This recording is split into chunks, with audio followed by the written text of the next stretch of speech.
Hola comunidad 100% fiscal. Hoy platicaremos de figuras fiscales para pagar empresarios y accionistas de tu empresa. Bienvenidos. Pues bienvenidos, hoy vamos a platicar de un tema que constantemente nos han estado solicitando y es nuevamente la situación de las figuras fiscales para pagar empresarios y accionistas de las empresas y una serie de complejidades que se dan en el mundo empresarial y en el mundo fiscal. Entonces, como siempre, amigos, tenemos el material, lo pueden bajar vía chat o pueden mandar un mensajito a nuestras redes y ahí se lo podemos enviar cuando algunos equipos no lo puedan bajar y a través de la asociación de empresarios también pueden solicitar el material y de inmediato se los enviamos. ¿Sale? Bueno, entonces ya saben, nuestras pláticas son apegadas al artículo 89, último párrafo del Código Fiscal de la Federación. Nuestras opiniones pueden ser a lo mejor no diferentes, pero sí apegadas a las disposiciones fiscales totalmente. Sí, adelante, por favor. Aquí ya decíamos cómo descargar el material y también los invitamos a ser miembros de la Asociación de Empresarios, que tiene muchísimas actividades, y ser miembros de nuestra comunidad 100% fiscal. Hoy va a dirigir técnicamente la sesión el ingeniero y contador Raúl Dávila, y lo va a acompañar la contadora Carla Itzel, la contadora Villanira y la contadora Estefanía Andrea Rivas, con los cuales hemos trabajado mucho estos temas de socios y accionistas. Adelante, por favor. Bueno, entonces, como les comentaba, el tema se llama figuras fiscales para pagar de empresarios y accionistas de tu empresa. Y les comento por qué, me preguntaban, Raúl, ¿por qué llamamos a este tema figuras fiscales para empresarios y accionistas? Si muchas de estas figuras están en materia civil, algunas otras están en materia de código de comercio, otras están en la ley del impuesto, en otras materias. ¿Por qué? Porque muchas de las figuras que utilizamos para pagarle a los accionistas son desconocidas por los equipos de los CEOs o los equipos contables que se encuentran al frente de las empresas. Por eso hay mucha problemática de que la mayor parte de nuestros conocidos, despachos, socios, clientes, nos preguntan, oye, pues sabes que yo percibo ingresos, pero el contador me los da por préstamos, me los da por devoluciones, y yo no tengo un documento, un soporte, o me da efectivo, ¿no? Porque el contador dice, pues que no hay forma de pagarme y es altamente costoso para la empresa. Y yo creo que lo que ha faltado es que a veces no hemos tenido esa capacidad nosotros, y me incluyo a los contadores como abogados, que no hemos tenido la capacidad de explicarle a nuestro cliente esta situación. Otra situación que es muy importante es que hay figuras que son de carácter eminentemente fiscales que no existen en otro mundo. Pero las figuras fiscales que tenemos en el mundo de las remuneraciones, en el mundo de los emolumentos a los funcionarios de las empresas, simplemente no existen como tales, sino son una forma de pagarle a la persona por la actividad que realizó. Por eso la palabra, por ejemplo, la palabra más común es asimilados a salarios, ¿no? Estamos usando un símil de la forma. O el artículo 84 de la ley de impuesto sobre la renta me dice, le vamos a pagar a esta persona bajo los criterios de este esquema. Pero en realidad la figura no existe, ¿no? No existe un trabajador, un colaborador, un administrador que trabaje en una empresa por asimilados a salarios.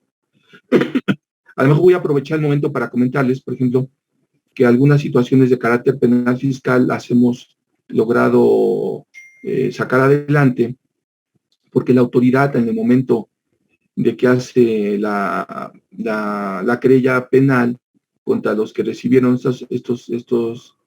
este tipo de pagos, hace la querella diciendo que lo acusan de que recibió asimilados a salarios. Pues no, la persona nunca, no existe la figura asimilada a salarios. Existe la forma de que le pagó bajo ese criterio para efectos de la retención del impuesto. Y por eso se cometen muchos errores. Vemos contratos, vemos incluso en la contabilidad, ahí tenemos asimilados a salario, cuando en contabilidad no debería existir eso, ¿no? Bueno, entonces vamos a platicar de esto, esperemos que platiquemos de esta situación, que les sirva mucho a todos ustedes esta plática de nuestra experiencia en la materia, y platicaremos precisamente de los sueldos, cómo yo soy accionista en una empresa y puedo percibir sueldos, cuáles son los límites de esos sueldos, las reglas especiales para ello, qué instrumentos jurídicos debo de tener, qué fundamento jurídico. Aquí estamos hablando, amigos, de materialidad, razón de negocio, entregables, para que cuando la autoridad revise y por qué esta persona recibe sueldos, si nunca ha estado subordinado a la empresa, no tiene un horario, no tiene una actividad propia, ¿no? O por qué le pagas asimilados a salarios, ¿bajo qué concepto? Le pago el asimilado en razón de que es accionista de la empresa, o le pago porque realiza una actividad, ya lo veremos con calma. Yo creo que ahora que platiquemos ya cuando entre el contador Raúl, que veamos en los cuadros que él va a explicar con su equipo, qué figura tiene, qué elementos jurídicos vamos a aplicar, la forma de cálculo del impuesto, la forma de la retención del impuesto y el beneficio de esa forma. Pero lo más importante, amigos, es que cada figura de carácter constitutivo de una empresa va a determinar la forma en que le vamos a pagar a nuestro socio accionista. No le podemos pagar igual a una persona que es accionista de una sociedad anónima de capital variable que a una persona que es miembro de una asociación civil o de una sociedad civil, aunque va a haber elementos que pueden ser muy parecidos. O cómo le vamos a pagar a un miembro de una cooperativa o una sociedad de responsabilidad limitada, o cómo le vamos a pagar si es solamente miembro del consejo de administración, o es socio industrial, una serie de elementos que queremos platicar. ¿Cómo aplicamos también, amigos, las ventajas y las desventajas de los servicios independientes, lo que llamamos comúnmente honorarios? Luego, ¿por qué mi amigo que trabaja en la empresa, que es accionista de la empresa, aparte de que hace todo el trabajo de la empresa, y él es el que tiene más acceso al de ventas, es casi el hombre de ventas, es el hombre orquesta de la empresa, es el hombre que hace todas las ventas de la empresa, no tiene un beneficio adicional? En cambio, tenemos vendedores dentro de la empresa, a eso sí les pagamos comisiones, pero también le podríamos pagar a nuestro accionista, ya lo iremos platicando. Platicaremos de las regalías, de la asistencia técnica, ahí platicaremos de cuestiones muy interesantes sobre cómo ubicamos ese concepto para que ustedes le paguen a su socio accionista. Platicaremos de esos emolumentos administradores y consejeros de la empresa, cómo le pagamos, le podemos pagar como miembros honorarios al consejo de administración. Y luego platicaremos de figuras que pueden ser muy peligrosas, incluso Raúl hizo una figurita de lo complicado que puede ser esto, y cómo le vamos a cuidar esa parte de préstamos e intereses. Cintia, si gusta, vamos avanzando, pero a ver, escuchamos a Cintia. Bienvenida, Cintia.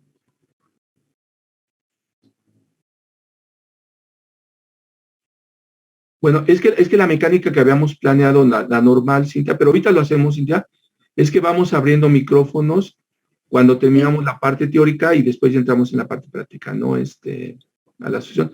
Pero si invitas a Cintia... Sí le di la autorización para que abriera su micrófono, no sé si no pudo. Cintia. Pero si no, seguimos avanzando y ahorita con mucho gusto le vamos platicando a Cintia y le damos respuesta. ¿Sale? Gracias. Okay. Bueno, entonces les comentaba, yo creo que ya Cintia entró. Ya, perdón, una disculpa. Buenos días a todos. Es que vengo manejando y le apreté sin querer. No, pero aquí Cintia, estoy escuchando. No, Cintia, bienvenida, Cintia, gracias. Gracias, buenos días. Sí, gracias. Bueno, entonces la idea, amigos, es de que vamos a acabar esta parte y ya sobre la práctica, los ejemplos reales, les vamos dando respuestas y vamos a ver el micrófono, como siempre, ¿no? Y aquí estamos para apoyarlos y para servirles. Bueno, entonces, amigos, también les platicaba yo de esto de la figura de los préstamos y los intereses, porque muchas de las auditorías que ha hecho la autoridad fiscal en los últimos tiempos van relacionados con los préstamos, porque a mí se me ocurrió pagarle al socio a través de préstamos, llega el SAT y no tengo documentación o que soporte el préstamo, nunca me ha pagado un interés por el préstamo, y entonces el SAT dice, pues estos ingresos son acumulables, y ya platicará la licenciada Estefanía Rivas, que es especialista en el tema, sobre la situación de ingresos que la autoridad va a llamar dividendos fictos o nos va a llamar una discrepancia fiscal. Luego también platicaremos, amigos, sobre si soy accionista, ¿qué otra forma tengo? Yo soy el dueño de la empresa, yo tengo unas bodegas, en esa está instalada la empresa, pero no me pagan renta, ¿no? Si yo tuviera por fuera el servicio, a lo mejor la persona que le presto la instalación, pues tendría yo una renta. Pero yo acá no tengo ningún ingreso a pesar de que las instalaciones son mías, ¿no? Y aquí hablaremos, amigos, de vehículos, de maquinaria y todo, que ustedes pueden tener un beneficio bajo y figuras totalmente apegadas a las disposiciones fiscales. ¿Cómo obtengo aparte ya? Yo no soy más que un accionista, yo no participo en la empresa, pero la empresa tiene utilidades, no me entregan dividendos, no me entregan de recursos de la cuenta de utilidad fiscal neta, o hice una aportación de capital y ahora la quiero retirar porque tengo otro negocio, porque esta empresa ya la dejé sólida, o quiero vender mis acciones. Entonces, y también tengo un ingreso, a lo mejor puede ser una figura muy, muy inteligente de obtener ingresos, ¿sí? Y mis contadores y mis fiscalistas me dicen, no, pues vas a tener ingresos hasta que la empresa tenga utilidad. Totalmente falso, porque la ley permite muchas figuras adicionales a esto. Y también platicaremos, amigos, sobre estos temas que son complicados. El problema de los dividendos fictos, el problema de que me entregaron recursos y yo no supe cómo, no los comprobé nunca, ¿no? Entonces la autoridad llega y me revisa y me dice, pues, ¿sabes qué? Aquí hiciste un simulacro para retirar recursos de la empresa y a mí me tienes que pagar impuesto. Y entonces vienen impuestos más recargo, más actualización, más multa, ¿sí? Y incluso les puedo decir que gran parte de las cuestiones de carácter penal fiscal en personas físicas directas son por esas figuras. O la discrepancia fiscal, amigos. Yo tengo 1 millón de pesos de ingresos al año, o 5 millones como accionista de una empresa, y resulta que adquirí bienes por 10 millones de pesos. Y además los pagué en una sola exhibición. Entonces la autoridad dice, bueno, a ver aquí, discrepancia fiscal es, tú me señalaste en tu declaración del ejercicio un ingreso por 1 millón de pesos y tú tienes gastos por 10 millones de pesos, ¿sí? Y luego la autoridad también nos va a llamar una presuntiva de ingresos. También ya platicaremos sobre esta figura. Adelante, por favor, Dulce. ¿Sí? Bueno, ¿qué es lo que más tenemos en este problema para yo darle entrada rápido a Raúl? Que la autoridad fiscal ha detectado que para darle forma al pago a mi accionista, pues han recurrido a muchas figuras, les digo que por el desconocimiento de la norma. Una de las más comunes es la utilización famosa de las facturas apócrifas 69B, que es una situación penal muy fuerte desde la reforma reciente de hace 2 años, en el que dice la autoridad, bueno, pues yo te voy a sancionar porque tú eres al final de cuentas el beneficiado de esa operación. Cuando yo en realidad como beneficiario de la actividad, pues no tendría que responder porque a mí me pagaron y el que me retuvo el impuesto pues fue la empresa que me dio el servicio. Pero ¿cuál fue el error que cometieron la mayor parte de nuestros amigos? Fue que compraron a través de una factura y después con esa factura fue y dio vueltas el recurso y le pagaron al accionista. Entonces, ¿cómo identifica la autoridad estas figuras? Pues porque estas empresas no le pagaron asimilados a un accionista de una empresa, o de alguna forma le dieron aportaciones de capital, o le dieron dividendos por aportaciones de capital que nunca hizo, ¿no? Entonces la autoridad identifica esa simetría que llama la autoridad, esa simetría, esa coordinación de enfoque, le va dando seguimiento a la norma y llega. Por eso tenemos tantos asuntos en este momento en materia de pago a accionistas. Después de que ustedes vean todo esto que les vamos a platicar, con mucho gusto les damos asesoría gratuita. Hay muchas formas. Ya al final publicaremos un esquema de esta naturaleza de cómo acceder a esta asesoría, ¿no? Bueno, entonces cometimos este error, sacamos el recurso, ¿y qué pasó? Pues que resulta que nuestro socio recibió el dinero, olvídense de toda la mecánica, ya tiene el dinero él, compró cosas y la autoridad se enfrenta a una discrepancia fiscal o una presuntiva de ingresos, ¿sí? Y no hay lógica que nuestro accionista tenga tantos recursos y no tenga una declaración del ejercicio correcta. Nunca ha pagado una retención, o la empresa que le pagó no pagó esta retención, ¿no? Y otra forma que hemos tenido que afrontar en los últimos 2 años, amigos, es las famosas cartas de invitación, ¿no? Llega la carta de invitación, llaman al beneficiado, lo citan y le platican, oiga, pues aquí yo veo que usted tiene honorarios asimilados, yo veo que usted tiene dividendos, yo veo que usted tiene aquí utilidades, pero pues yo no veo en qué empresa usted tiene utilidades, ¿no? Y yo tampoco veo en qué empresa usted prestó servicios para recibir honorarios asimilados, y entonces les decimos, es que mi contador me dijo, no, a ver, el contador siempre está acompañado del abogado fiscalista, y lo mismo el fiscalista está acompañado del contador para que hagamos la operación y que tengamos todo el respaldo. Entonces, ¿qué pasa ahí con esta situación? Pues que nuestras cuentas bancarias están llenas de recursos en efectivo y la autoridad dice, pues aquí tengo una presuntiva de ingresos porque no sé de dónde salió ese dinero. Y además lo hacen en efectivo. O tienen transferencias de empresas que no existen en el mundo real. ¿Sí? Llegan esas invitaciones, se presenta a la persona, recibe honorarios asimilados y la persona no tiene ninguna actividad que realizar o no se apega a ninguna de las disposiciones que hizo. Y a lo mejor voy a usar una palabra muy fuerte, hemos tenido casos que la persona recibió 20 millones de pesos en su cuenta bancaria por asimilados a salarios y nuestro amigo tiene Kinder 1, ¿no? O Kinder 2 a la mucho, ¿no? Entonces dice la otra vez, no, aquí no hay coordinación en lo que me está pagando. O al revés, nuestro ingeniero o nuestro arquitecto es muy bueno, pero recibió ingresos por arrendamiento, que quién sabe de dónde es ese arrendamiento, o de bienes que no tenía. Entonces hay que tener mucho cuidado en esto. Bueno, entonces nuestro principal problema es, amigos, una relación entre nuestro asesor y nuestro contador, ¿sí? Hay que tener cuidado. La autoridad es muy inteligente ahora con los sistemas, con los algoritmos, de identificar y cruzar de datos, porque acuérdense que quien le da datos a la autoridad fiscal, se lo dan los notarios, se lo da la Comisión Nacional Bancaria, que es la reina de la información en materia fiscal. Podemos estar diciendo, estamos cubriendo todos los esquemas de materialidad, de razón de negocios, contratos, pero pues se les olvidan los estados de cuenta bancarios y la Comisión Nacional Bancaria tiene facultades para entregar.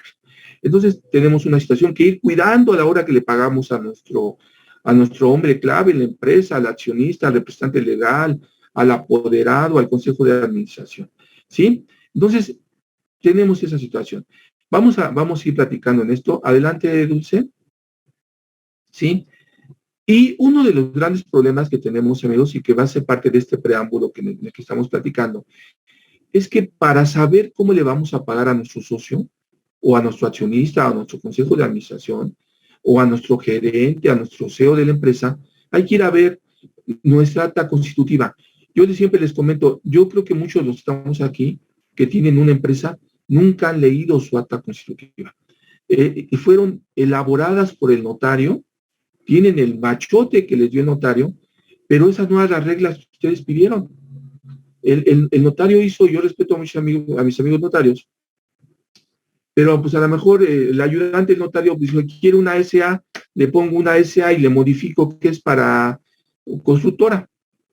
Pero todas las reglas que están, acuérdense, el acta constitutiva de la empresa es el acta de nacimiento de la misma, es la que va a dar las reglas de inversión, de autorización de adquisiciones, de pago a accionistas, de vigencia de la misma, de reglas para aportaciones de capital nacionales, extranjeros. Denle una revisada a su acta y ahí vamos a encontrar qué figuras tenemos autorizadas para pagarle a nuestros socios y accionistas. Y si no hay que modificarlas, hay que prepararnos para ello, ¿no? Entonces, yo no quiero meterme más en el tema con el notario, Y entonces vamos así. Y claro, Ivonne, cuando es una SAS, pues ahí tengo otras figuras, ¿no? Voy a tener, y la figura, pues vas a tener, por ejemplo, ahorita que platicas, Cintia, tenemos, por ejemplo, muchos casos en que hicimos cambios de accionistas y nosotros hicimos el procedimiento normal, llevamos al Secretario de Economía, nos autorizó, después le dimos efectos al 27 de la impuesto sobre la renta y de código para reconocer al accionista, pero la Secretaría de Economía también está cometiendo algunos errores y platicaremos de ese tema más adelante, ¿sí? Entonces, ¿qué tenemos que tener? Tenemos que tener mucha capacidad en nuestro equipo contable para que nuestro equipo contable registre perfectamente las operaciones de cómo le va a pagar al accionista, ¿sí? Para eso tenemos que ver, les digo, pues yo me encuentro en contabilidades que dicen honoras asimilados, y bueno, yo digo, bueno,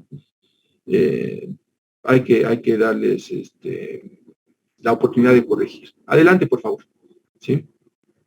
Entonces, esa situación que yo les comento a grandes rasgos es la situación en que nos encontramos, ¿no? Entonces, ya les comenté, aquí en ese documento que les dejo a la mano van a ver muchos de los elementos más comunes que pagan colegiaturas, que pagan viajes, que no hay forma de comprobar ese recurso, de dónde salió esa compra de bienes. Adelante, ¿sí? Y una de las situaciones más complicadas para cerrar mi preámbulo es que el gran problema que tenemos en este momento son los dividendos ficticios. Muchas de las autoridades que tenemos es el dividendo ficticio. Entonces, voy a invitar a Raúl. A ver, no te preocupes, Rafael, ahorita tenemos un puntito exactamente sobre las SAS, porque nos han estado preguntando constantemente sobre las SAS. Con mucho gusto lo platicaremos. Sí, porque además yo soy el único socio, ¿sí? Soy el único socio de la empresa, ¿no? ¿Ok? Adelante. Pues Raúl, quiero, bienvenido a nuestra plática, Raúl, y la idea ahorita que ya les dimos un preámbulo de ubicación, y ahora, Raúl, platícales en un esquema para que después expliquemos las figuras más comunes y que pueden ser utilizadas con sus amigos de la asociación y los invitados, y conozcan qué podemos hacer en favor de nuestros accionistas. ¿Sí, Raúl? Hola, buenos días, ¿sí me escuchan? Sí. Perfecto. Ok. Buenos días, Asociación de Empresarios y pues Comunidad 100% Fiscal. Pues como lo comenta, vamos a platicar sobre qué alternativas o qué otras opciones tienen los socios para verse beneficiados también económicamente de su misma empresa. Pero para esto vamos a poner en contexto quién es el verdadero socio. El verdadero socio es el que no realiza otra actividad más que la inversión original. Entonces, ¿qué es el socio original sin otra actividad? Es quien recibe dividendos. ¿Por qué recibe dividendos y utilidades? Por el hecho de haber sido de las primeras personas o de las personas que invirtieron dentro de un negocio en marcha, pues para obtener un beneficio por esa inversión. Entonces, es quien aportó el capital. En teoría, él solo recibe esa cantidad de dinero por esa inversión, no debería recibir por otra razón, por la cuestión de que él nada más invirtió. Él nada más debe de presentarse netamente nada más en lo que son en los consejos y en las asambleas, cuando se les decreta utilidades y pues para determinar utilidad del ejercicio, pues para que vea cómo va su inversión. Tal cual, de una manera muy básica, ese es el socio verdadero, el que nada más invirtió, que no realiza otra actividad en la empresa. Pero ¿qué pasa con el socio? Que no solamente invirtió, sino que el socio realiza otras actividades en la empresa, que lleva el control de la empresa o que realiza una actividad mecánica dentro de la misma, dentro de las áreas, es el especialista o es el corazón de la empresa o apoya a la empresa por medio de algún otro concepto. A veces es hasta el mismo abogado de una empresa constructora. Ahorita las empresas están conformadas por unas razones de negocios increíbles que no se imaginan luego quiénes son los socios. A veces una constructora está conformada por puros abogados. Entonces, aquí es donde debemos de empezar a conocer cómo están conformadas la empresa, cuál es la participación de los socios, no solamente como inversionistas, para ver qué otras mecánicas tienen para poder obtener ingresos de la misma. ¿Me apoyas con la que sigue, por favor, Dulce? Bueno, ¿qué pasa? Este es un primer ejemplo básico que se da muy comúnmente. ¿Qué pasa si también el socio es empleado de la empresa? Puede ser también parte de la plantilla del trabajo. Bueno, Ahorita más adelante vamos a estar mencionando algunas jurisprudencias y algunos tesis que existen sobre esta parte, pero de preámbulo, sí puede ser trabajador de la empresa bajo ciertas características. Entonces, más adelante les vamos a dar el ejemplo un poquito más práctico, pero vamos a empezarles a darles puntos. Ok, para que el socio pueda ser parte de la empresa como trabajador, se define claramente sus funciones asignadas. ¿Qué quiere decir? Por ejemplo, tenemos una empresa que se dedica a la fabricación de productos y tenemos un ingeniero que se dedica y es especialista en la fabricación de algo. Él puede ser parte de la empresa, sí, como asesor, como productor, como creador. ¿Por qué? Porque su idea está siendo en práctica, no solamente socio, sino forma parte de ella y se puede justificar el hecho de que él está laborando junto a los demás trabajadores dentro de la empresa. Entonces, ahí es justo que el socio pueda recibir una contraprestación por esa parte y una de los medios, pues puede ser por sueldos y salarios. Todo esto lo podemos englobar y lo podemos encontrar en lo que es en el artículo 12 de la ley del impuesto de la ley del IMSS y en el 20 de la ley federal del trabajo. Adelante, por favor, Dulce. Pero, hay, también metiéndolo de preámbulo, para que un socio pueda usar alguna de las alternativas que vamos a mencionar, pues es que estén formados por una persona moral. Hay que recordar que las personas morales las encontramos dentro del artículo primero de la Ley General de Sociedades Mercantiles. Aquí en un recordatorio hay que recordar que puede haber varias variaciones, como es el nombre colectivo, comandita simple, responsabilidad limitada, las anónimas, las cooperativas, comanditas por acciones. Hace ratito lo acaba de mencionar las por acciones simplificadas. Ahora con lo de la disposición de la nueva ley, hasta fiscalmente, aunque estas existan, ahora tenemos lo que son las nuevas reciclo, persona moral, y las tradicionales hasta por el cálculo de sus impuestos. Entonces, todas estas que estamos mencionando, a pesar de que aquí estamos hablando nada más de la Ley General de Sociedades Mercantiles, también hay que recordar que existe la ley fiscal y es donde nosotros podemos encontrar esas alternativas para estas empresas con estas características. Apóyame con la que sigue, por favor. Y para esto, veamos el preámbulo de personas morales. ¿Dónde las encontramos? Bueno, primero, ¿qué es una persona moral? Lo encontramos en el artículo 25, fracción tercera de las sociedades civiles y mercantiles, y dice, son sociedades que están conformadas por dos o más personas, salvo las SAS, que en ese momento nada más eran formadas por una, pero ahorita ya la creación ya no está, pero las que sobreviven, bueno, se van a tener que ir poco a poco ajustando de lo que está tratando de hacer ahorita todas las disposiciones para que las personas morales otra vez solo sean conformadas por dos o más personas. ¿Qué fundamentación encontramos? Bueno, en la Ley General de Sociedades Mercantiles tenemos el artículo primero y el artículo segundo, primero que te dice cuáles pueden existir y qué personalidad tienen, qué personalidad tienen las personas morales. Son un tercero, ¿qué quiere decir? Los socios conformaron a una nueva persona, son diferentes a los socios, es una nueva persona ante la ley y tiene sus propias responsabilidades. Obviamente también los socios son obligados en cierta parte, pero eso ya es en otro tema. Dentro de las mercantiles, el artículo 3 que habla de que su objeto social debe ser lícito y los actos que ellos van a realizar en el artículo 4 para realizar su objeto social. También el Código Civil Federal, en su artículo 26, habla de los derechos para que ellos hagan su objeto y señala cómo están conformados y cómo está su acta de nacimiento, que en este caso son las escrituras constitutivas y sus estatutos para ver el alcance de la persona moral. Y con la que sigue, por favor, y aquí es donde tenemos que prestar mucha atención. Más adelante les menciono este punto. Bueno, para continuar el preámbulo, entonces, ¿el socio puede ser afiliable al IMSS si trabaja por sueldos y salarios? Sí puede ser afiliable, pero en las tesis te dice cuáles no. Entonces te dice, si es socio y aparte de ser socio, él es el gerente general o el administrador único, ahí sí no puede. ¿Por qué? Porque no hay una subordinación real. Ahora, el hecho de que exista una mesa directiva dentro de la empresa y que él no sea el de la decisión final, que hay un consejo de administración, eso le permitiría ser afiliable al IMSS. Eso no significa que no pueda tener sueldo, pero el beneficio de tener estar dado de alta como sueldos y salarios, pues es que también sea afiliable al IMSS para poder aprovechar todas las características que te lo permite. La que sigue, por favor. También en las que siguen también encontramos otras 2 tesis. Esto nada más es informativo, ustedes las pueden checar para que analicen cuál es su situación. La que sigue, por favor. Y aquí es lo que les mencioné. Tenemos el acta constitutiva. ¿De verdad la conocemos? ¿Qué es la materialidad de ser socio o accionista? ¿Conocemos a nuestra empresa? La verdad es que la mayoría no. La verdad es que el mexicano por lo general tiene muy buenas ideas, tiene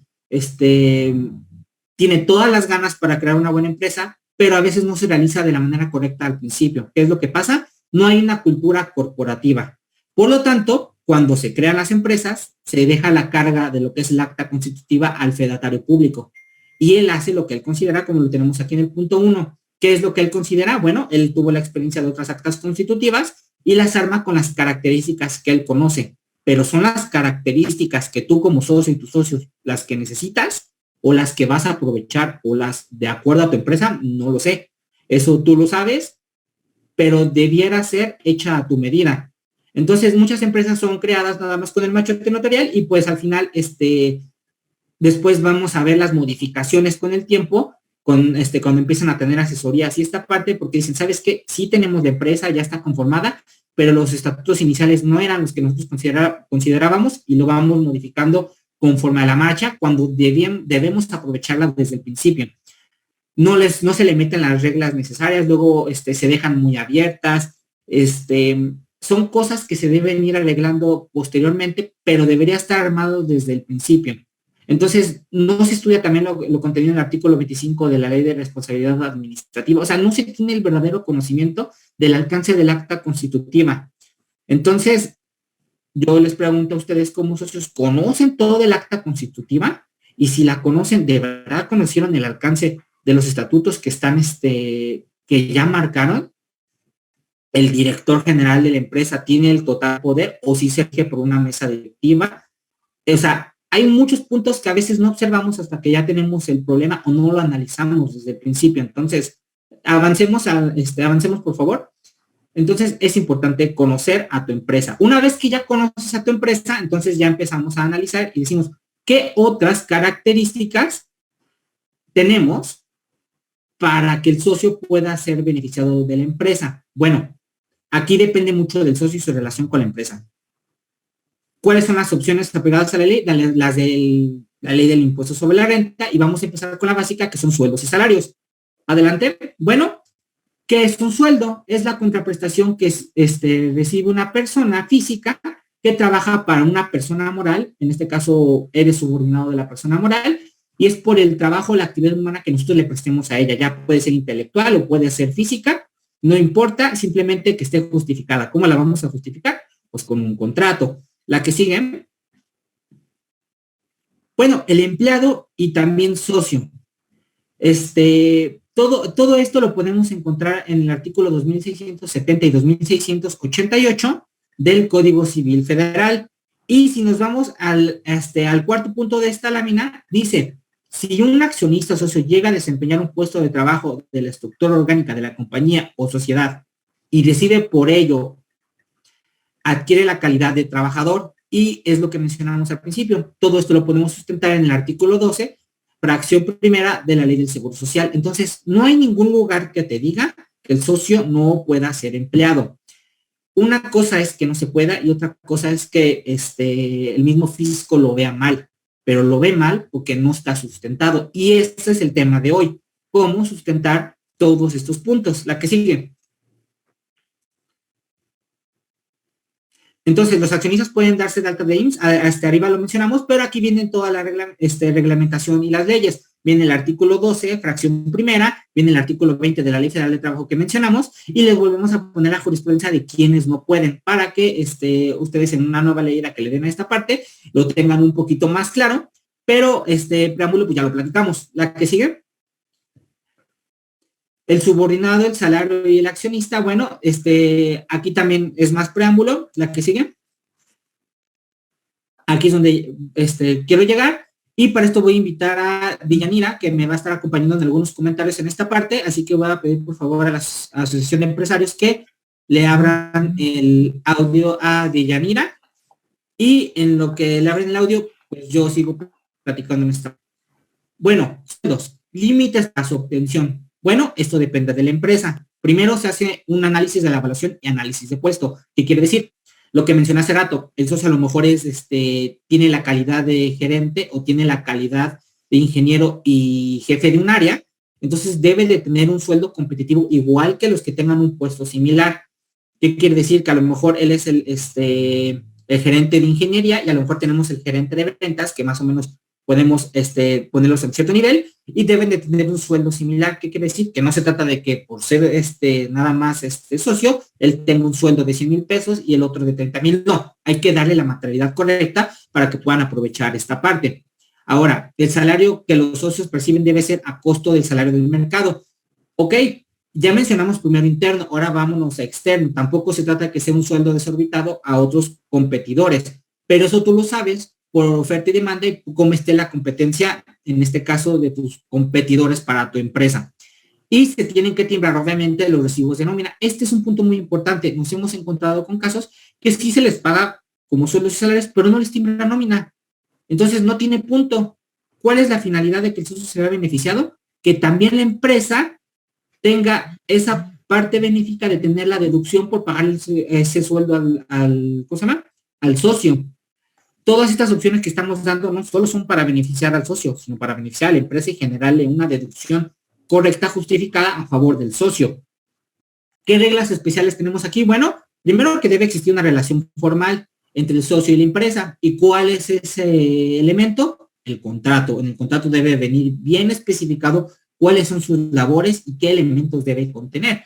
Debe contener el puesto, el sueldo, qué va a realizar, que incluso si se puede mencionar que también forma parte de los socios de la empresa que se menciona ahí por materialidad y por cuestión de amarre y darle pues la verdadera razón por la que está recibiendo el sueldo. Y como es real, pues no va a haber ningún problema. Simplemente el hecho es que el contrato le da esa fortaleza a lo que tiene el socio. ¿Sí le activaron el audio a Deyanira? Sí, ya me lo activaron. Gracias. Verificando. Ok, ¿me quieres comentar algo en esta parte, Deyanira? Sí, claro que sí.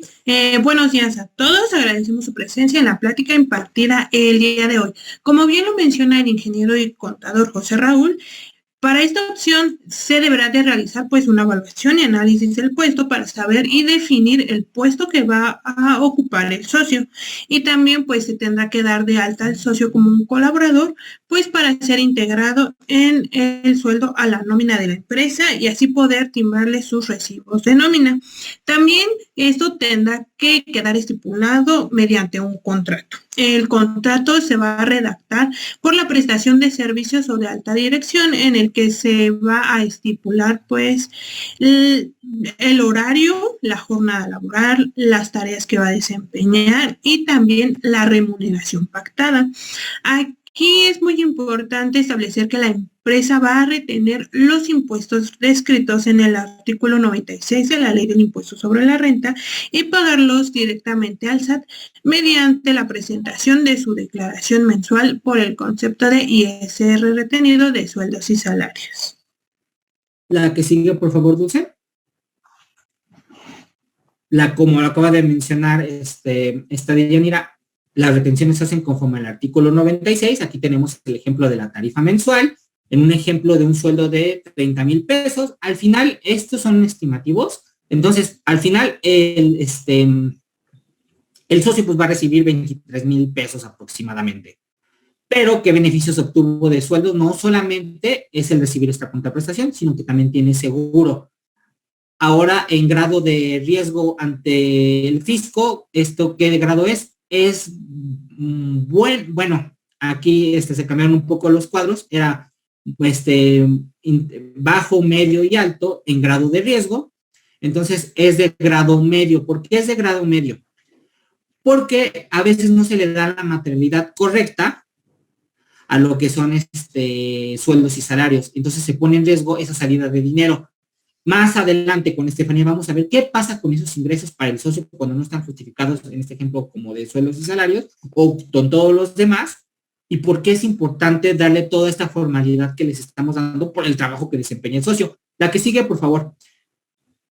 Vamos a hablar de la segunda alternativa, en este caso, asimilados a salarios, que tiene una diferencia. Vayan activándole el audio a Dilla. Dilla ya trata de no apagar el audio para que nos sigamos en corrido, que en esta me vas a apoyar seguidas.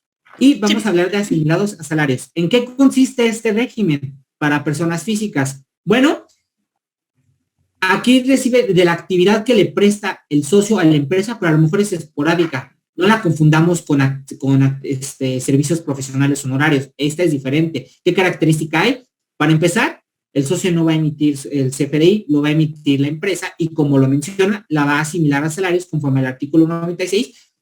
Lo va a retener conforme al artículo 96, pero todo esto lo encontramos sustentado en el 94. Al ratito lo vamos a mencionar por las actividades que realiza. Características de este punto. Bueno, primero, no hay horarios. ¿Por qué? Porque no es un trabajador. Segundo, aquí no tiene derecho a lo que es seguridad social. Y pues también está sustentada con un contrato. Adelante, por favor. Vamos a ver el cuadro de asimilados a salarios. Bueno, límites para su obtención. En este caso es para el socio, que no puede exceder de 75 millones de pesos, no para la empresa.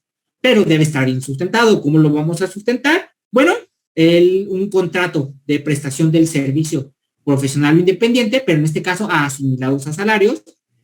Y Deyanira, ¿me quieres comentar algo en esta parte, por favor?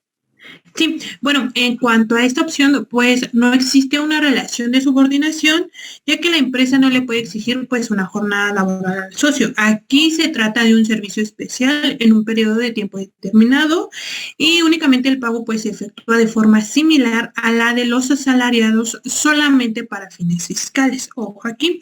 Y también cabe destacar que quienes contratan a las personas físicas en el régimen de asimilados, pues no están obligados a otorgar seguridad social u otras prestaciones. También pues se recomienda que se realice un contrato pues con el objetivo de aportar un documento ante las autoridades sobre la naturaleza de los servicios que se están prestando. También aquí la empresa va a realizar las retenciones de ISR correspondientes y esas deberán de aparecer en el comprobante fiscal digital por internet que van a tener que entregar, que emitir, y eso sería todo en esta parte.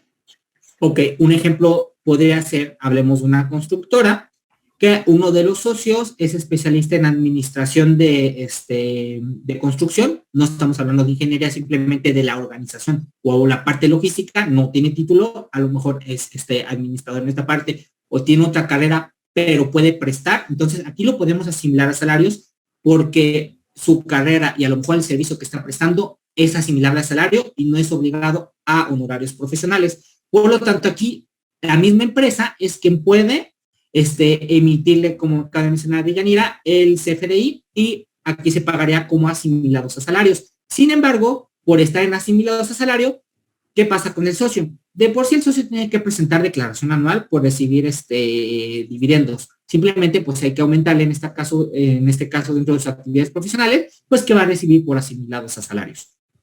La que sigue, por favor. Aquí tenemos otro ejemplo, se le pagará por asimilados a salarios. Este también es de grado medio alto. Sin embargo, sí ha sido muy observado, porque muchos ingresos se les ha ido asimilados a salarios por no darle el sustento. Lo acaba de mencionar Deyanira, hay que sustentarlo con contrato y qué trabajo se está realizando. Yo les di un ejemplo ahorita, administración de obra, y iba a especificar, bueno, por la obra de esta parte, se le contrató a esta persona, por la administración de esta obra o por planear la logística de esta obra. Como no es de fijo y solo fue por temporada por esa obra, por eso lo pudimos meter como asimilados a salarios. Por eso les digo que depende mucho de las características del socio y de los trabajos que le presta a su misma empresa. Aquí tenemos un ejemplo, él estaría recibiendo al final 24,968 pesos. Claro que recibe más dinero que sueldos y salarios, pero sin derecho a seguridad social. Vámonos a la que sigue, por favor. Aquí lo que les mencioné el 94, aquí te menciona todos los que son asimilables a salario. ¿Por qué asimilables? Por el cálculo de lo que es la retención del impuesto.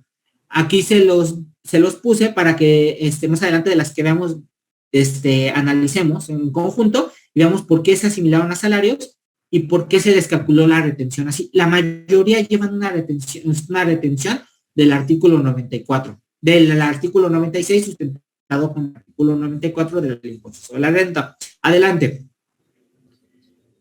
Servicios independientes. Ahora sí, cambiamos el chip. ¿Por qué? Porque hace ratito hablamos de lo que son asimilables a salarios. Ahora, servicios independientes. ¿Qué característica tiene? Primero, para que sean servicios independientes, el socio debe tener su título. ¿Por qué? Porque vas a cobrar una actividad profesional. Hay que recordar que hay una lista de actividades profesionales, ingenieros, arquitectos, abogados, contadores, y eso si su trabajo es independiente y no forma parte de la plantilla. O sea que el socio puede cobrar por servicios independientes, sí, simplemente vamos a cambiarlo y, por ejemplo, en lugar de que sea la actividad administrativa que les mencioné, es ingeniero y es especialista en puentes y la constructora entró a una licitación para un proyecto de puentes y como van a tener que hacer a lo mejor una corrida financiera en cuestión para los gastos o la inclusión de insumos, bueno, pues en este caso se contrata al ingeniero que es especialista en esta parte o a lo mejor es el diseño estructural para el puente en este ejemplo y obligadamente, si nada más es por este proyecto, pues estamos yendo a servicios independientes y el socio pues tiene derecho a recibir esa contraprestación o si lo recibe, pues lo vamos a sustentar por servicios independientes. Adelante. ¿Qué características tiene servicios independientes? Sí tienen reglas especiales, porque hay que recordar que las actividades profesionales tienen dos retenciones. Ya no solo es el ISR, también hay impuesto al valor agregado. Tenemos una retención obligada en el 106 del 10% sobre la base gravable por ISR y en el artículo primero A una retención de las 2/3 partes del impuesto al valor agregado. Dilla, ¿me quieres apoyar aquí, por favor? Sí, claro que sí. En cuanto a la opción de servicios independientes, aquí el prestador del servicio no debe de estar sometido pues a la alta dirección de la empresa ni a recibir instrucciones laborales en cuanto al modo y manera de ejecutar el servicio. También es importante que el servicio sea de acuerdo a las capacidades particulares del accionista y deberá de existir un contrato de prestación de servicios y expedir al accionista el comprobante de honorarios en donde va a llevar disminuido pues el 10% del impuesto sobre la renta y las 2/3 partes del impuesto al valor agregado. También aquí, si el profesionista, tendrá que llevar las retenciones de estos dos impuestos y también debe de comprobarse la documentación que el prestador del servicio esté inscrito ante las autoridades hacendarias, pues en el régimen fiscal aplicable. En este caso, pues tendrá que estar inscrito en el régimen de servicios independientes. Perfecto. Tenemos acá una que platica Patricia Cortés justamente de este tema de asimilables a salarios o servicios independientes y me dice, mira, asimilables a salarios puede ser un socio que tiene un título de diseño gráfico, pero toda su experiencia comprobable es de la construcción. Por ejemplo, en este ejemplo, claro que sí. ¿Por qué? Porque no tiene la carrera obligada en esta parte. Entonces, ahí lo puedes asimilar a salarios por el hecho de que no es una de las licenciaturas obligadas a servicios independientes. Tenemos un contrato de factura de nómina, es justificable pago asimilable, aunque no tiene título. Bueno, si tienes un contrato de factura de nómina, entonces aquí ya no es asimilable a salario. Aquí es un trabajador más. Entonces, ahí debería ser de nómina. Y yo creo que ahí te conviene nómina porque tú lo acabas de mencionar, a lo mejor en la relación de tiempo, de trabajo, y no necesitas justificar lo que es como servicios independientes o asimilables a salarios el trabajo que estás realizando tan bruscamente en cuestión de materialidad. Simplemente el contrato de nómina, pues te lo puede apoyar. Francisco, en cuanto a asimilados, ¿qué pasa con el tema de las SAS? ¿Realmente es afiliable o no? Ahí no, ¿sabes por qué? Porque la SAS nada más es un socio y al final él es la cabeza de la empresa. Entonces, yo creo que te puede servir cualquiera de las dos alternativas, no, tampoco. Yo creo que las que vienen adelante son las que te pueden servir. ¿Por qué no podemos? Porque en la SAS se supone que la cabeza principal es el socio y solo hay uno. Entonces, ahí no hay como una subordinación a esa parte. Entonces, al SAS no le van ni se le va a meter ni sueldos ni salarios, ni se le vamos a poder meter servicios independientes o si tiene socia, sí, bueno, por el hecho de que hay dos más, no cae toda la responsabilidad ahí. En el caso de cuando el SAS solo está formado por uno, es mi referencia. La que sigue, por favor. Servicios independientes, aquí tenemos el ejemplo, por 30 pesos, ya hablamos de que ahora aquí hay retenciones y toda esta parte, simplemente acuérdense que aquí el socio es quien emite el CFDI y pues va a tener que presentar mensualmente sus declaraciones. De grado medio también, ¿por qué? Porque tiene que justificar lo que está realizando, igual que el asimilado a salario. Adelante. Sí, Edgar, también aplican en sociedades de ciclo, siempre y cuando tengas una mesa directiva y que estén bajo subordinación. Acuérdate que casi todo lo que estuvimos platicando aquí, estas 3 primeras dependen de la subordinación, la de sueldo de salarios, y las otras 2 del trabajo especificado. Adelante. Comisiones mercantiles. Bueno, nos encontramos con 2 principales, las laborales y las mercantiles. Aquí nos vamos a ir directamente a las mercantiles, donde existe un comisionista adelante, por favor, Dulce. Quiero ver mejor este cuadro, que es el de comisión, cuando existe un comisionista y te dice, ¿quiénes son los comisionistas en la empresa? Bueno, los socios no solamente luego prestan servicios profesionales dentro de la empresa. Hay socios que por sus características de entablar relaciones son quienes consiguen a tus próximos clientes, ¿no? Oye, te traje un cliente para acá. ¿Podemos favorecer al socio que trajo al cliente? Sí, con una contraprestación. ¿Y cómo la podemos sustentar? Por comisiones mercantiles. Se hace un contrato de comisión donde se le dice que al comisionista se le va a pagar tanto. El comitente le va a decir, bueno, yo te voy a pagar tanto por cada cliente que me traigas. Como es socio, es una de las alternativas que pudiera hacer y se da mucho. ¿Por qué? Porque estas las podemos combinar. Esta la podemos combinar con las 3 que tenemos allá arriba, porque son trabajos aparte y tienen un contrato aparte. Ahora, ¿me quieres comentar en esta parte, Villa? Sí, claro que sí. Bueno, en cuanto a las comisiones mercantiles, aquí dentro del contrato pues se tienen que estipular las responsabilidades que van a llevar ambas partes y el comisionista no podrá delegarlo sin previo consentimiento del comitente. También aquí el comisionista pues tendrá que rendirle cuenta específica y justificada de las cantidades que reciban sobre la comisión.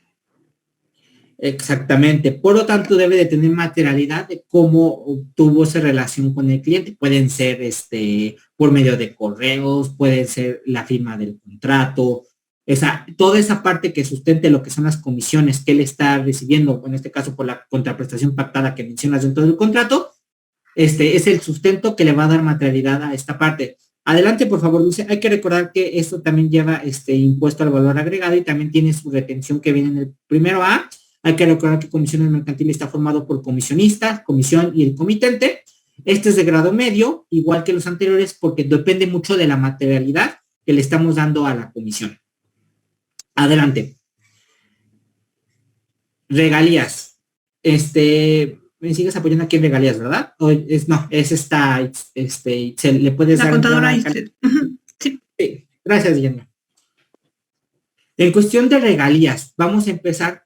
¿Quiénes pueden cobrar regalías? Para esto también nos encontramos que luego dentro de los socios, nos encontramos con personas que dentro de su actividad antes de la empresa, pues tienen alguna patente, tienen un libro de su propia auditoría, tienen alguna obra que entra dentro de los derechos de autor y todo esto lo podemos encontrar en el artículo 101 de la Ley del Impuesto sobre la Renta, que se pueden recibir ingresos por regalías por alguna de estas obras. La que sigue.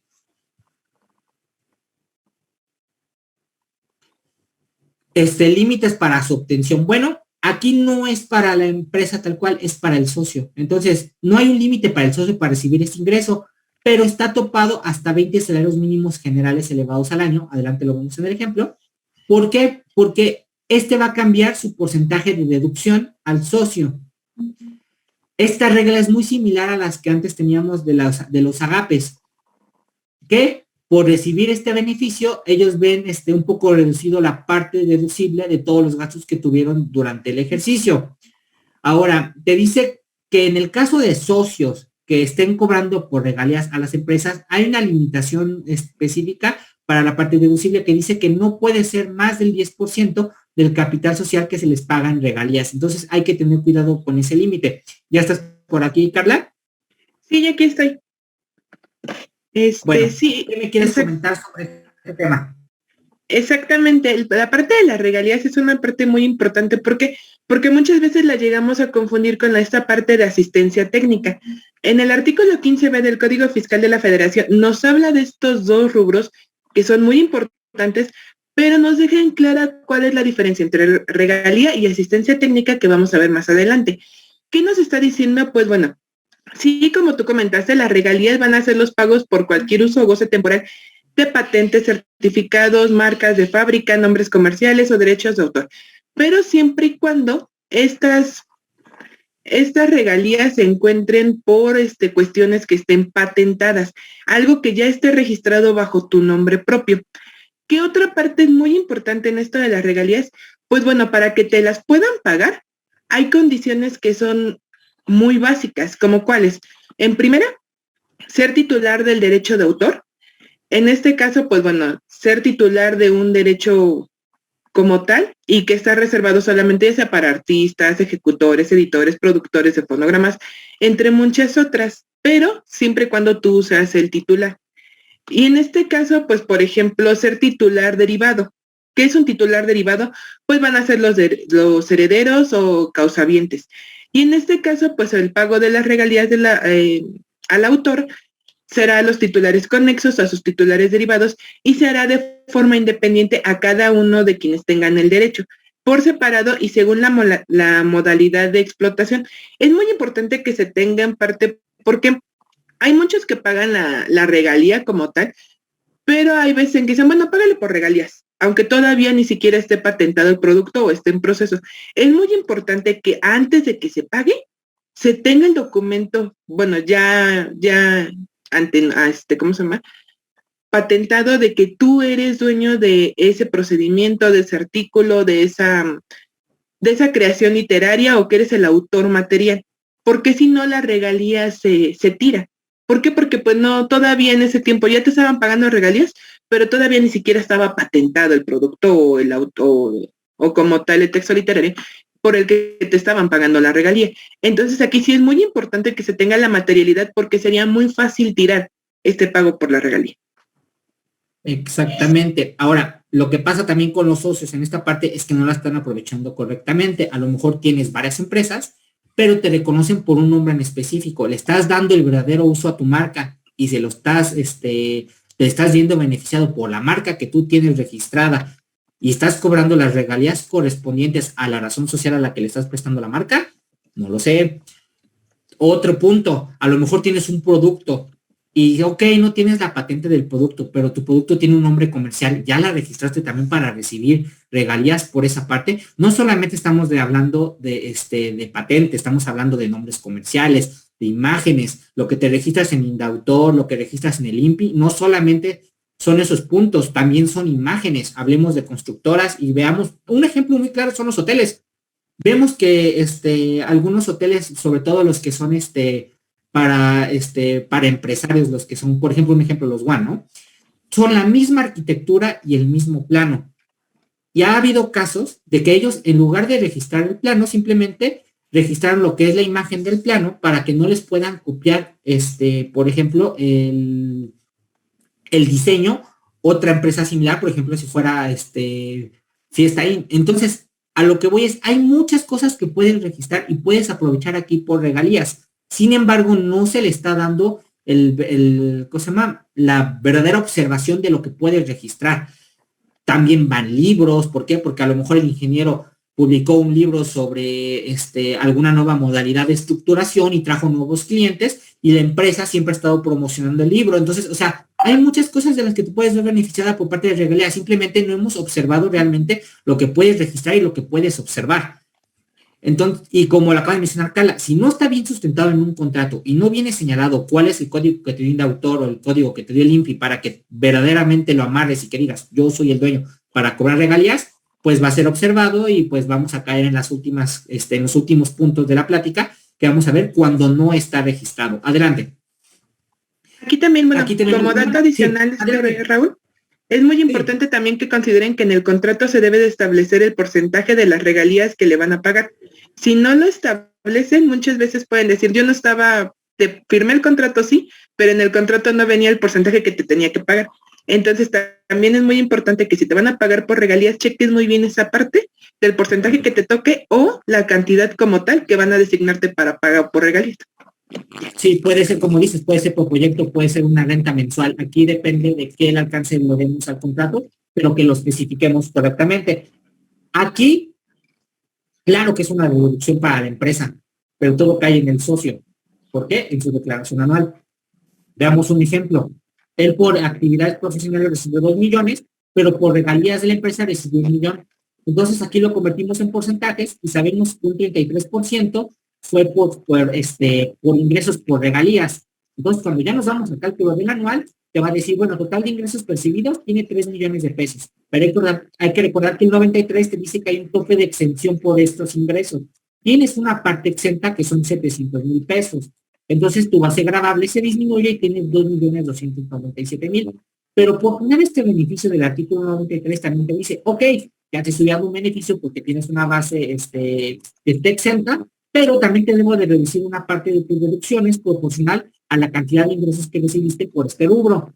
Entonces, te dice, ¿cuántas erogaciones tuve en el ejercicio? Tuve 1,5 millones. Pero, como aparte de la totalidad de tus ingresos, en este ejemplo, para que lo clarifiquen los demás, tengo 33% de ingresos por regalías, bueno, esa parte que tú tienes de ingresos por regalías en proporción va a ser la parte no deducible de la base que tienes de deducción. En este caso, se multiplica 1,5 millones por el 33% y nos da que el monto no deducible son 499,950 pesos. Por lo tanto, te dice, solo vas a tener para deducir en este ejercicio 1,050,000 pesos. Entonces, la base del impuesto, que son la base gravable y la base del impuesto, vamos a pagar en este ejemplo 1,297,928 como base. Ya después ya nos vamos al cálculo del anual, pero esto es lo que cambia para el socio. Puede ser beneficioso. Sí, a lo mejor el socio no tiene tantos gastos y a lo mejor recibe pura regalía, entonces no le va a afectar. O sea, depende mucho de la actividad del socio y por eso hay que conocer no solamente a la empresa, hay que conocerte a ti como socio o a los socios que tienes, porque a lo mejor eres el contador de la empresa y dices, pues puedo beneficiar mejor a mi socio de esta manera, en lugar de pagarlo por aquí, de cualquier manera no basta, ¿no? O sea, todo es cuestión de análisis de la empresa y de los socios. Adelante. Como lo acaba de mencionar esta Carla, ahora vamos a hablar de asistencia técnica para no confundirlas. Adelante. Asistencia técnica. Característica principal, que se presta de forma directa y no a través de terceros. ¿Qué quiere decir? Estamos hablando prácticamente de un trabajo físico. Luego tenemos socios que por su experiencia estuvieron trabajando en alguna especie de fabricación y son especialistas en arreglar, por ejemplo, maquinaria, ¿no? Una maquinaria de producción de balones. ¿Qué pasa? Pone su empresa de balones con otros socios, uno de marketing, otros socios. El punto es que él es el único que sabe cómo reparar esa maquinaria y no siempre va. Simplemente le hablan cuando la maquinaria necesita una reparación. Esa es la asistencia técnica. La pueden sustentar por medio de un contrato, claro que sí, pero como no es ingeniero, como no lo quiere hacer por asimilados a salario, lo puede hacer por asistencia técnica. ¿Por qué se ocupa asistencia técnica? Ahorita adelante lo menciono en la siguiente lámina, pero espérate, aquí dice. ¿Quieres comentarme algo, Carla? Sí, aquí en este caso, como ya les había comentado anteriormente, es importante no confundir lo que son regalías con asistencia técnica, porque aunque son muy parecidas, la diferencia que nos sostiene mucho esta parte de las regalías y la asistencia es que la regalía, como ya les habíamos comentado, es de un derecho que está patentado, está tu nombre. Y aquí en este caso la asistencia técnica sí es una prestación de servicios personales que son independientes y por los que el prestador se va a obligar a proporcionar conocimientos, pero estos conocimientos no son patentables. También nos menciona que no deben de implicar la transmisión de información confidencial o relativas a experiencias laborales. Ahora, aquí hay otra cuestión. Muchas veces confunden ahora la asistencia técnica con los servicios, la prestación de servicios profesionales. Pero también aquí encontramos una diferencia. Como tal, la principal diferencia que encontramos en nuestros dos rubros es que aquí vamos a hacer la transmisión del conocimiento. Entonces, aquí sí encontramos una diferencia grande entre estas tres figuras que aunque se parecen, las diferencias son mínimas que los hacen completamente únicas y cada una va a recibir un tratamiento fiscal diferente. Ahora, ¿qué es lo que pasa aquí o cuál es la problemática? Pues bueno, sí, el SAT ha rechazado muchas veces deducciones basándose en que estos servicios profesionales no son asistencia técnica, sino como ya les había comentado, pues son prestación de servicios profesionales. Entonces, aquí nos tenemos que remontar a nuestro artículo 15b del Código Fiscal de la Federación, en donde nos está mencionando esta figura de asistencia técnica. Sí puede ser, como ya les había comentado el licenciado Raúl, sí puede estar prestado este servicio por personas que sean nacionales o extranjeros. Y bueno, van a tener que buscar una conversión. ¿Por qué? Porque, bueno, bajo diversos tratados internacionales, pues pueden encuadrar los beneficios tanto empresariales como de servicios personales independientes que la persona vaya a ofrecer.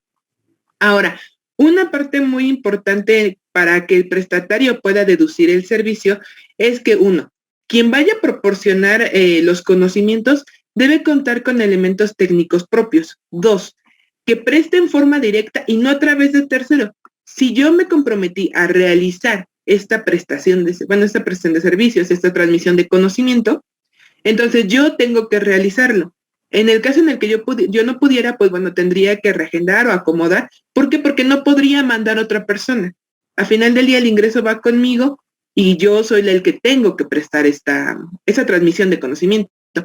3, se está obligando con el prestatario a intervenir en la aplicación de dichos conocimientos en el caso en el que se le requiera. Bueno, como tal, una parte importante es que para el efecto del IVA, sí se va a considerar como una prestación de servicios, y si una persona física llega a prestar el servicio a una persona moral, pues bueno, va a existir la obligación de realizar la respectiva retención de ISR y de IVA. En el caso en el que el prestador de servicios sea una persona física, pues bueno, sí va a tributar bajo impuestos sobre la renta, pero ya es en ese caso bajo el régimen de actividad empresarial y servicios profesionales, pero diciendo que es una prestación por asistencia técnica. No sé si, bueno, continuamos con este. Sí, Carla. Entonces, aquí es muy importante la parte de asistencia técnica porque tenemos muchas problemáticas en las auditorías por parte del SAT y en las revisiones, ¿no? Porque efectivamente, a veces tiene sus ventajas y sus desventajas, ¿no? Porque la persona a lo mejor no podemos comprobar la actividad que está realizando, ¿no? Entonces, seguimos adelante para que veamos el cuadro, Carla, y lo puedes explicar de asistencia técnica, cómo es la parte del ingreso. Por ejemplo, aquí una persona tiene un ingreso por plasmado de 30,000 pesos, pero va a recibir al final 24,000. ¿Lo puedes explicar, Carla? Sí, claro que sí. Bueno, aquí en este caso de la asistencia técnica, pues estamos, como ya les comenté, vamos a tener nuestro impuesto sobre la renta y nuestro impuesto del valor agregado. En este caso, bueno, ¿cuál es la recomendación principal para que todo esto tenga materialidad? Pues bueno, en primera instancia es la materialidad por actividad. Muchas veces, ¿qué es lo que hacen las personas que prestan esta asistencia técnica? Pues toman fotos cuando estén realizando el curso, cuando están enseñando, la manera en que lo están aplicando, y eso lo convierten en una parte de la actividad. Ahora, ¿qué otra cosa vamos a tener? Pues el contrato de servicios. En este caso también estamos mencionando que va a existir una retención del 25% del ISR si es en el extranjero, y hay que revisar, como ya les había comentado, los tratados de doble tributación.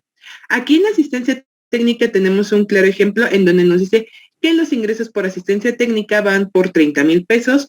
Vamos a calcular el impuesto al valor agregado, 4,800, con un subtotal de 34,000 pesos. Bueno, 34,800, vamos a determinar el ISR determinado por 5,000 pesos y después del pago de impuestos de IVA y ISR, pues nos va a quedar con 24,968.12. Y así quedaría nuestro ejemplo por asistencia técnica. Muy bien, muy bien. Gracias, Carla. A ver, ¿sí me escuchan? Sí, perfecto. Ok, perfecto. Una disculpa, nada más dejen ajusto tantito. Bueno, también vamos a hablar de lo que son los emolumentos a administradores y consejeros. Todo esto depende mucho de cómo esté conformado tu empresa, si es que cuentas con un consejo de administración. Para esto, la límite de obtención es que no debe de rebasar de lo que son, ¿cómo se llama? El salario mayor del grupo, ¿no? Sí. Bueno, aquí el monto total el límite de la obtención. El 10% es que quiere decir que si tú tienes deducciones en cuestión de otros honorarios durante el ejercicio, por ejemplo, de ingenieros, esta parte no debe de rebasar este gasto específico de honorarios al Consejo de Administración más del 10%. Ahora, tratándose de honorarios, hay que recordar que el artículo 94 y el 96 te especifican, en cuestión de honorarios al Consejo de Administración, no pueden rebasar, nos va a topar directamente a la retención del 35%, a menos de que el socio forme parte de la empresa como trabajador. Si es en ese caso, la ley te dice, ok, hay 2 puntos, vas a tomar el que más beneficio le dé a la retención. ¿Cómo está? Si el 35% de retención directa es mayor a lo que tú retuvieras de acuerdo al 96, vamos a retener de esa forma. Solamente si es que ellos trabajan dentro de la empresa. ¿Algo que me quieras apoyar aquí, por favor, Carla?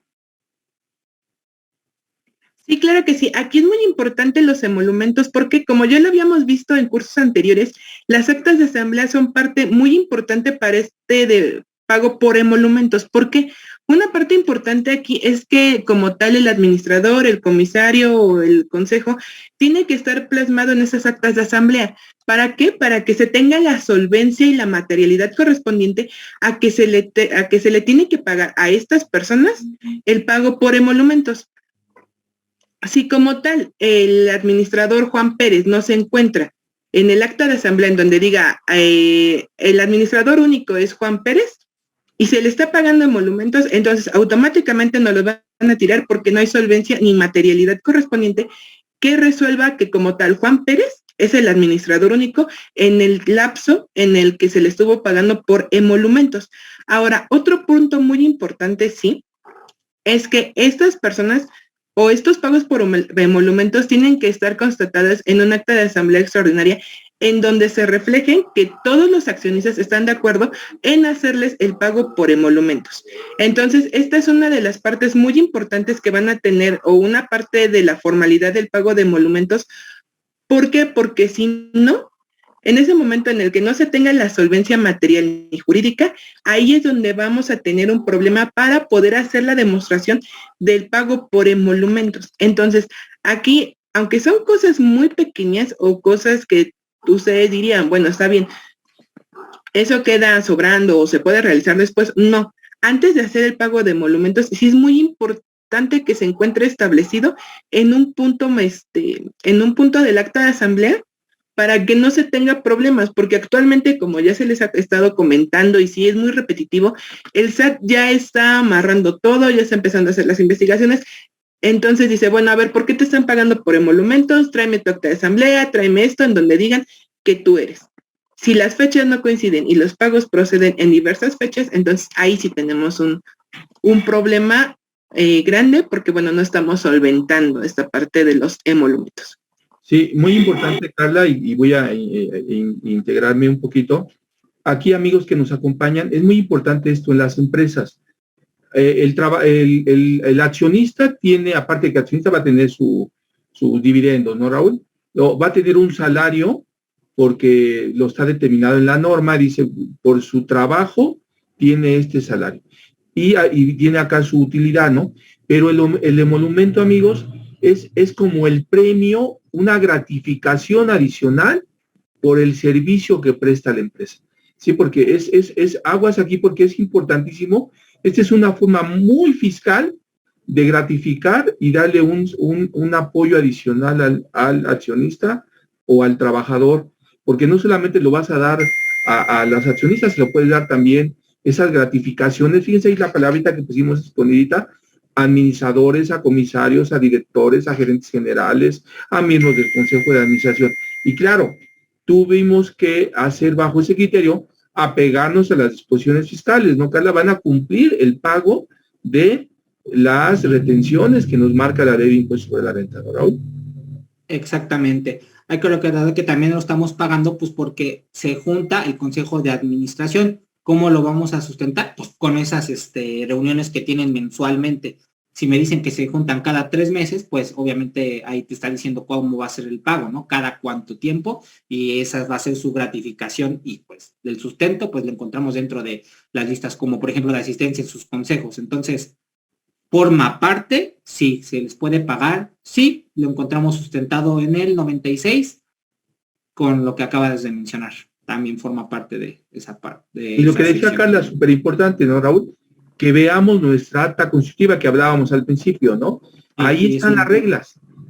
Y a lo mejor en un acta de asamblea ordinaria o en una asamblea extraordinaria determinamos que vamos a pagar en monumentos, pero entonces tendríamos que hacer una modificación y el acta de asamblea es la que nos va a dar el respaldo, amigos, para ese pago. Este es súper importante para que lo consideren, ¿no? ¿Tenemos algún ejemplo, verdad, Carla? Sí, adelante. Aquí también, bueno, antes de que continuemos, también es muy importante que, bueno, se compruebe que como tal el administrador general, el comisario o cualquier una de las figuras a las que se les vaya a pagar los emolumentos estén realizando las actividades correspondientes a lo que están ejecutando, como por ejemplo el administrador único, pues bueno, las funciones de administrador.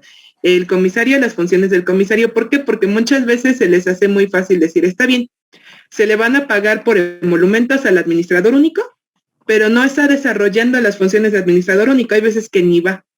O es le dicen que es comisario, pero no está desarrollando. Entonces, otra parte para que estos emolumentos se puedan pagar es que en realidad también realice esas funciones. Si no, de la misma manera van a tirar los emolumentos. ¿Y cómo se va a ver reflejado? Pues en los resúmenes constitutiva, porque ahí te dice quién es parte del consejo de administración. No, aparte, por ejemplo, también el comisario debe de realizar un resumen o un reporte en donde está diciendo todas las actividades que se realizaron y las revisiones que él constantemente está haciendo. Entonces, si tampoco contamos con estos papeles de trabajo que está realizando el comisario o el administrador, entonces también no tenemos como que la materialidad o la solvencia, aparte del acta de asamblea, que serían como material extraordinario, pero que también podrían fungir como material para solventar este pago por emolumentos y la realización de sus actividades. Adelante, Raúl. Adelante. Bueno, aquí en el ejemplo vemos que la retención va directo al 35%, como se los mencioné, a menos de que sea trabajador, y es donde ya se juega, se tiene que jugar con ver cuál es el que mayor le conviene la retención. Al fisco, la más alta puede ser el 35% directo o puede ser la retención del artículo 96. Esto viene sustentado en el mismo 96. Adelante. Bueno, préstamos e intereses.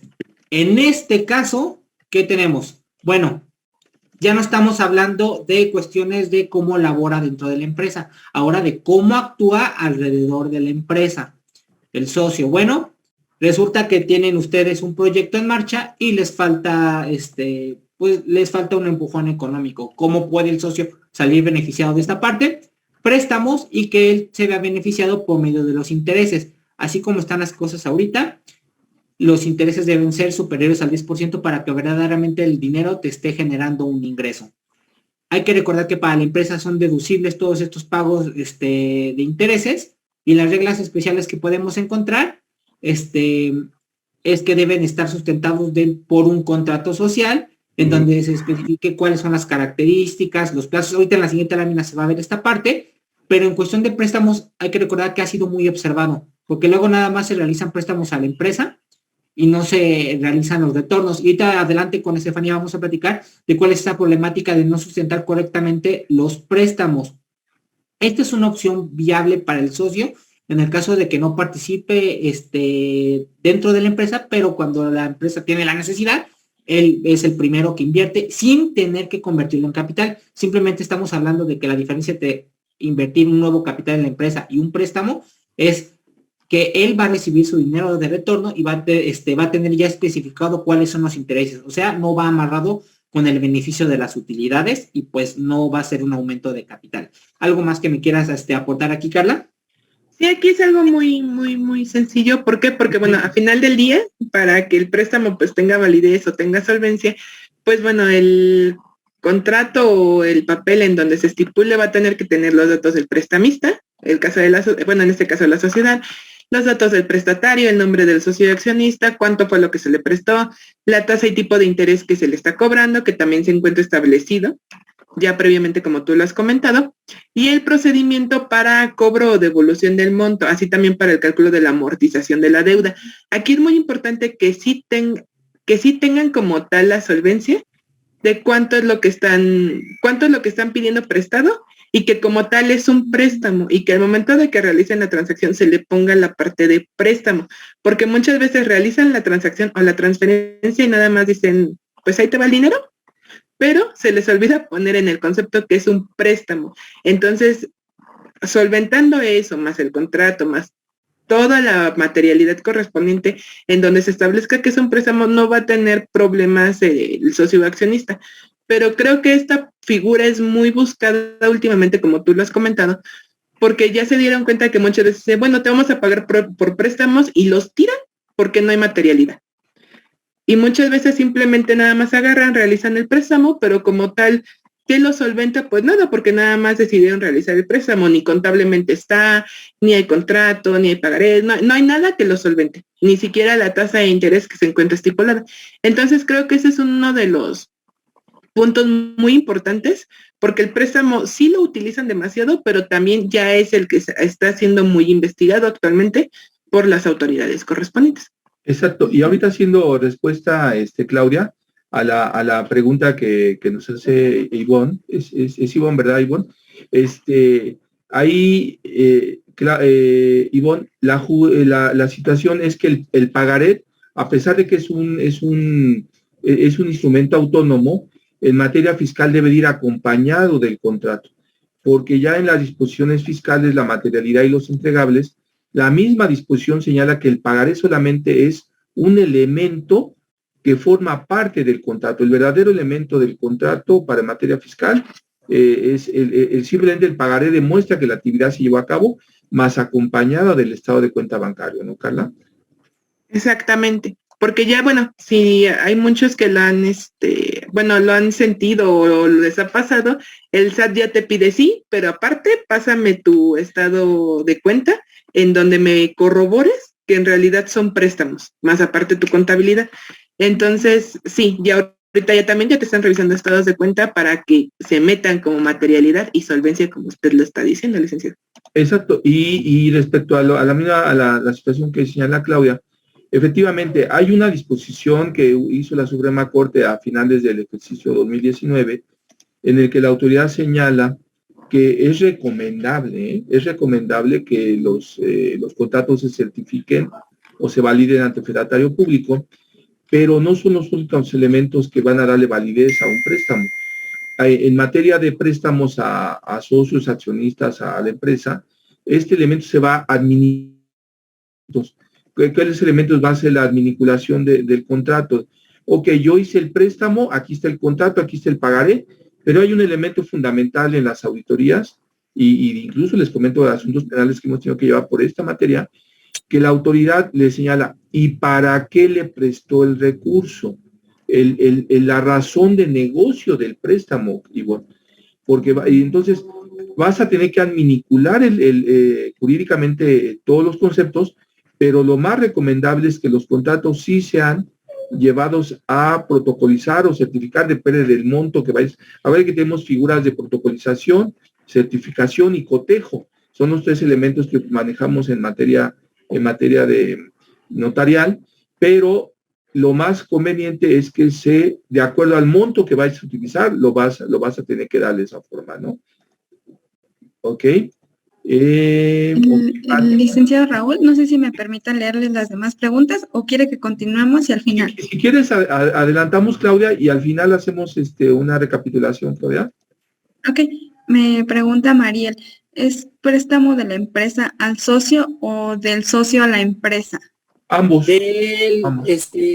Ambos en esta parte, pero principalmente pues para haber beneficiado al socio, es del socio a la empresa para que él pueda, beneficiarse de los intereses.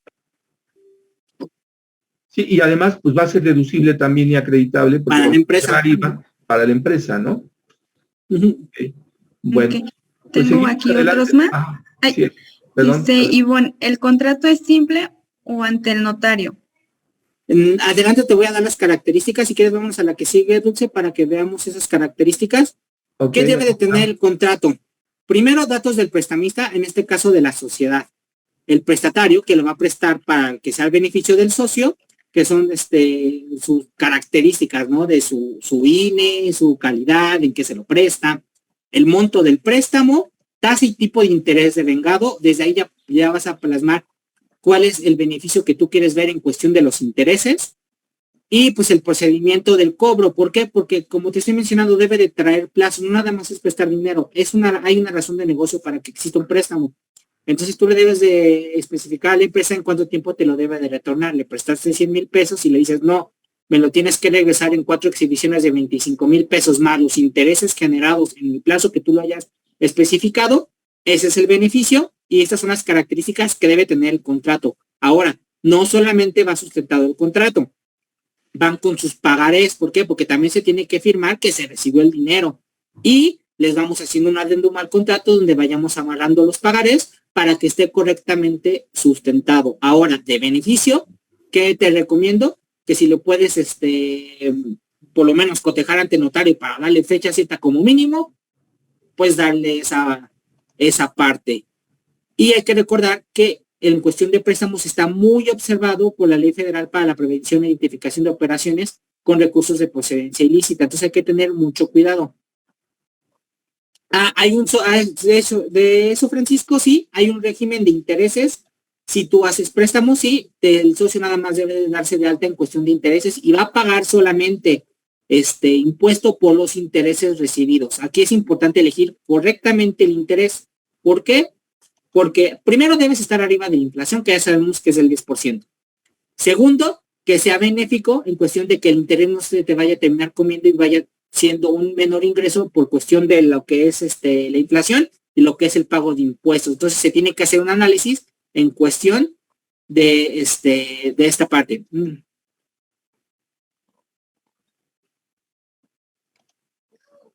Ok, la que siga, por favor. No, si quedó claro esta parte o algo que quieran agregar antes de pasar al arrendamiento de inmuebles. Sí, ahorita le vamos a contestar a Gil un poco más adelante. Okay, pero sí, Gil, el asunto es que el accionista, pues para conseguir un crédito bancario en este momento, pues es muy complicado, ¿no? El que normalmente va a salir al quite en la empresa, pues va a ser los accionistas, ¿no? A darle un flujo de efectivo. Pero lo más recomendable es lo que dice Gil, que no sean los propios accionistas los que presten, ¿no? Porque si no, estaríamos exactamente, ¿no, Gil? En el 93 de la ley de impuestos sobre la renta, en el catálogo de ingresos. De exentos. Sí, nada más que en esta parte es que hay veces que por cuestión de la misma empresa y del socio, dice, en lugar de tener una deuda con un tercero, mejor que sea con el mismo socio y pues el socio a lo mejor en cuestión de confianza, yo se los presto porque sé que la empresa lo va a generar. Pero sí, una recomendación sería que no fuera el mismo socio, pero puede pasar. Perdón que los interrumpa, Juan Antonio Salinas nos levantó la mano, no sé si me den, pues que nos comente algo o más adelante. Con mucho gusto, Juan Antonio, estamos para servirte, Juan Antonio. Sí, la activa del audio. Listo. Buenos días a todos, muy buena la exposición, es un tema muy interesante y yo creo que el tiempo es muy corto para ver todos y cada uno de los temas puntualmente. En este tema de los préstamos, yo sí quisiera hacer un comentario. Aquí a veces decimos, bueno, le voy a prestar a la empresa y bueno, ya me dijo el licenciado Raúl todo lo que debo hacer, pero yo creo que aquí incluso deben de evaluar costo-beneficio, porque a lo mejor, oye, le voy a prestar 50, 20,000 pesos a mi empresa. Oye, está bien, pero debes de cumplir todo esto con lo que te dicen, ¿eh? Está bien, pero no nada más es cumplir, oye, la parte de PLD, las multas son carísimas. Sí. Entonces, yo creo que aquí hay muchos empresarios, amigos, compañeros, antes de decir, voy a hacer lo que me están diciendo es evaluar, porque voy a decir, ¿sabes qué? Me conviene más incluso hacer una capitalización para mi empresa, porque lo requiere. Porque si cada mes voy a estar aportando 10,000, oye, espérame, tengo un proyecto de, no sé, 3 millones, voy a aportar 500,000 pesos y que se vaya capitalizando las ventas. Porque si luego quieren capitalizar esos préstamos, ¿qué creen? Que deben de pagar una certificación por parte de un contador público certificado, mensaje, ese soy yo, Y yo les hago esa certificación, pero tiene un costo y tienen que ir con el notario porque debe de incrementarles el capital. Entonces, eso que ustedes le están cobrando a la empresa, pues sí, ustedes se ven beneficiados, pero más adelante la empresa debe desembolsar. Yo he visto empresas, ahorita por ejemplo vi comentarios de SAS, he visto empresas que se constituyen con 3,000 pesos. 3,000 pesos. Hoy una constitución de una empresa va entre 15 y 20,000 pesos, más o menos. Y eso súmenle la parte de los gastos que van a tener de la oficina, el sueldo. Yo creo que una empresa por lo menos se debe constituir con 50,000 pesos para poder hacer frente. Desafortunadamente los legisladores hace años eliminaron el mínimo de una para constituir una sociedad, pero realmente es necesario. Es lo que quería comentar con relación a la parte de los intereses, porque a veces no es tan conveniente, dependerá de cada una de las empresas. El tema de los SAS, de las SAS, que a veces, oye, ¿por qué no constituyes de una vez tu empresa bien? Te vas a gastar 15, 20,000 pesos, métele 50 y vayan capitalizando. Pero bueno, era lo que quería comentar. Muchas gracias y buena la exposición, ¿eh? No, agradecemos tus comentarios, Juan, y efectivamente, Juan Antonio, esa es parte de la dinámica, nada más que sí, se los ha comido la dinámica, las empresas, y más ahora derivado del COVID, ¿no? Sí, y por eso se ha comentado en esta parte, ¿no? Lo que mencionas de Juan Antonio, ¿no? Dice, específicamente hay que analizar a la empresa, no nada más se trata, ahorita estamos dando opciones, pero hemos hecho mucho énfasis en decirles que analicemos la situación de cada empresa y de cada socio. En este caso de los préstamos estamos hablando de empresas que verdaderamente lo puedan regresar y capitalizar, porque aquí las opciones sería muy irresponsable también de nosotros decirles, esas son las opciones y aplícalas. No, estamos platicando opciones para que ustedes analicen y dicen, a mí me pasa esto y es similar, ¿sabes qué? Yo la pudiera aplicar. Y es cuando ya te acercas a tu contador, a tu abogado, o te acercas con nosotros y dices, oye, ¿sabes qué? Tengo estas características, ¿crees que pudiera ser conveniente? Y se hace el estudio y efectivamente lo que menciona es correcto. Si no se le hace de manera correcta estas opciones que le estamos diciendo, van a salir perjudicados y más adelante ahorita que hable Estefanía, van a ver qué es lo que pasa por aplicarlas mal. Ahorita nada más estamos platicando por encima, pero cada una de estas tiene que hacer un estudio completo para su empresa. Y para continuar, pues vamos con arrendamiento de bienes inmuebles y de muebles incluso. Y sí, para esta parte, como lo mencionó Juan Antonio, dice, ok, abres una empresa con poquito capital.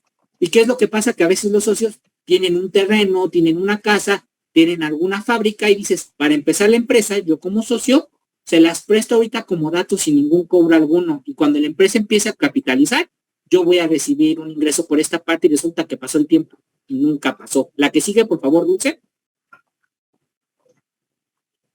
Aquí es donde dice, bueno, ¿cuál es su límite para su obtención? Esto va a depender del socio. Aquí en este caso dice, se puede obtener la famosa, o mal dicha, la alternativa de deducción, en este caso, del 35%. Sí, específicamente el socio nada más se dedicara a ingresos por arrendamiento. Sin embargo, como es socio, sabemos que no puede pasar directamente el 35% y nos vamos a topar con lo que es el monto de las erogaciones. ¿Qué quiere decir? Todos los gastos que el socio realice para el inmueble que esté prestándole a la empresa son las deducciones correspondientes.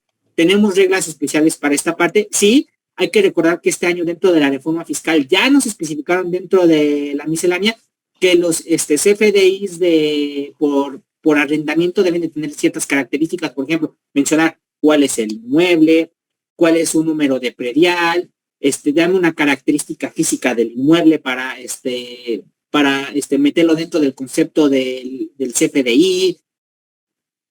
Pero ¿por qué estamos mencionando esta parte?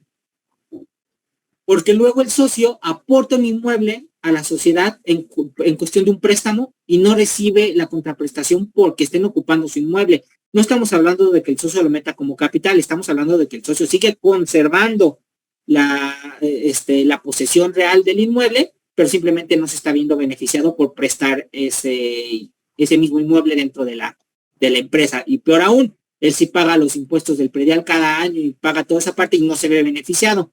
Entonces, en cuestión de inmuebles, vemos esta situación.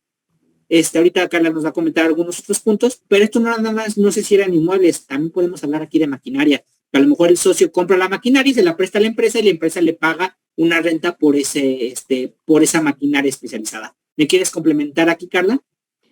Sí, aquí nada más una parte muy importante, pues sí, como tú comentas, es que esté bien cuando vaya a recibir la parte del arrendamiento, pues se fije un precio, pero considerando el precio del mercado. No se puede poner un precio así al azar o el precio que tú decidas, sino tiene que considerarse cómo están los arrendamientos del lado donde, bueno, independientes al que tú vas a hacer, para que esta parte se pueda pagar. Ahora, una parte muy importante es que la persona o socio que lo vaya a prestar, bueno, que lo vaya a arrendar, mejor dicho, lo estipulen bajo contrato y aparte la persona sea dueña del bien inmueble y esté a su nombre para que esto tenga efecto, porque volvemos a lo mismo, muchas veces dicen, bueno, tengo un terreno, es de mi esposa, lo puedo arrendar a la sociedad, pero no está mi nombre y yo quiero el beneficio para mí y aquí hay una mala triangulación.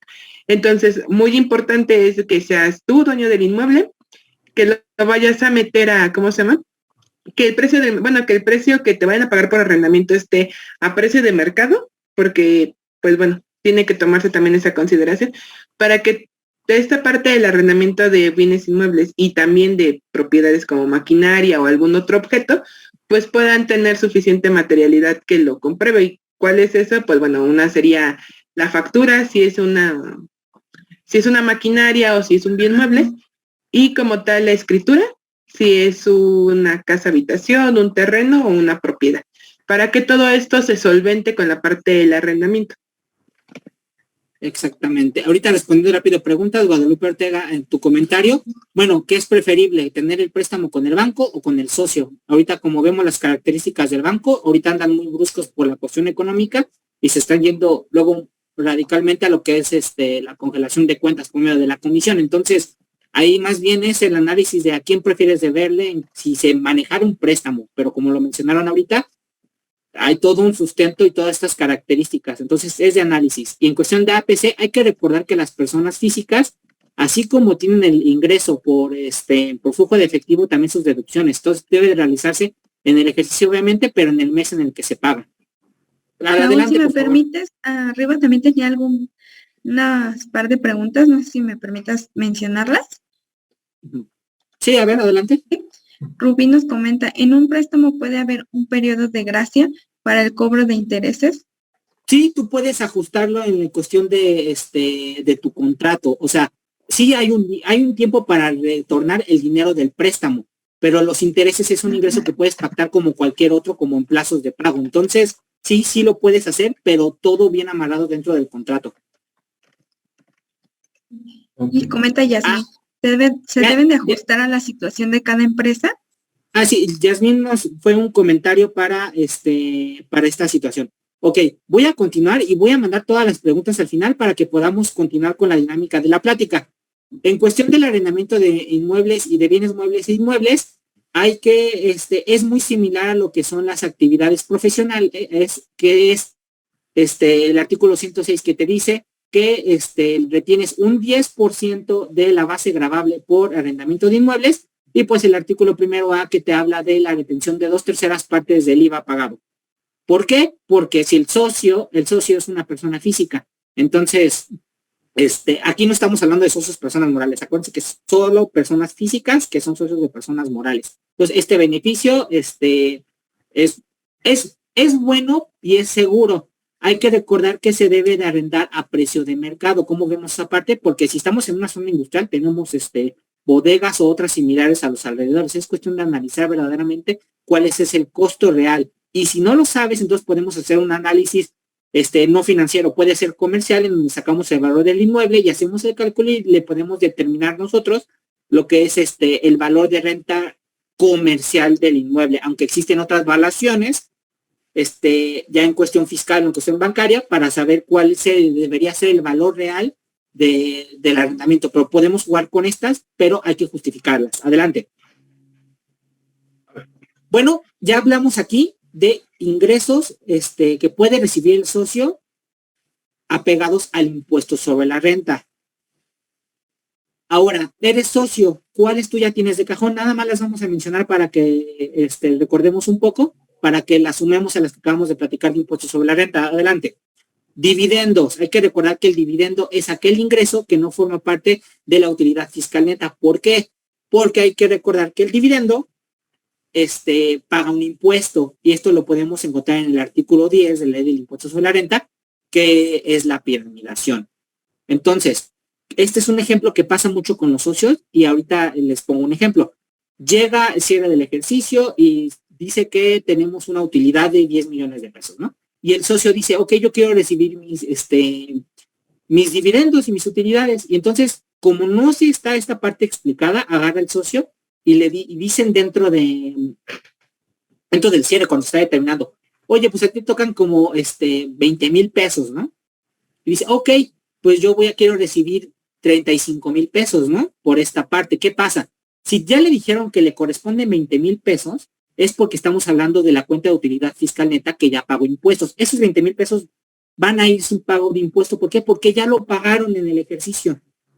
Pero esos 15,000 pesos extras se van a pagar con dividendos, y esos 15,000 pesos extras son los que nosotros vemos reflejados con la piramidación. Entonces hay que tener mucho cuidado cuando nosotros decimos quiero recibir mis utilidades y dividendos.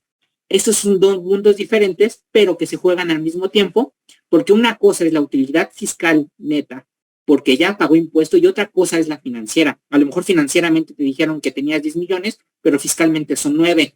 Y por lo general, nosotros como contadores no se lo platicamos correctamente al socio, y se va con lo financiero, y por eso terminamos pagando dividendos, y por ese cachito termina siendo más caro. Entonces, entonces aquí es donde les quiero explicar. Una cosa son lo que viene de la utilidad fiscal neta, y otra cosa es de lo que viene de dividendos. Entonces, son dos utilidades diferentes, y hay que tener cuidado en esta parte a la hora de que nosotros queramos recibir esta parte o cómo pedirlo para la mesa, ¿no? Entonces, esto es en cuestión de dividendos. Paga piramidación. Adelante. Aquí vemos un cálculo rápido que por esos 30,000 pesos de dividendos se usa el factor, la base sube, se le cobra el 30% y te estaré recibiendo por esos 30,000 pesos de dividendo puro 17,142.60. Y aquí no estamos hablando de la retención extra del 10%. Entonces, aquí cuidado.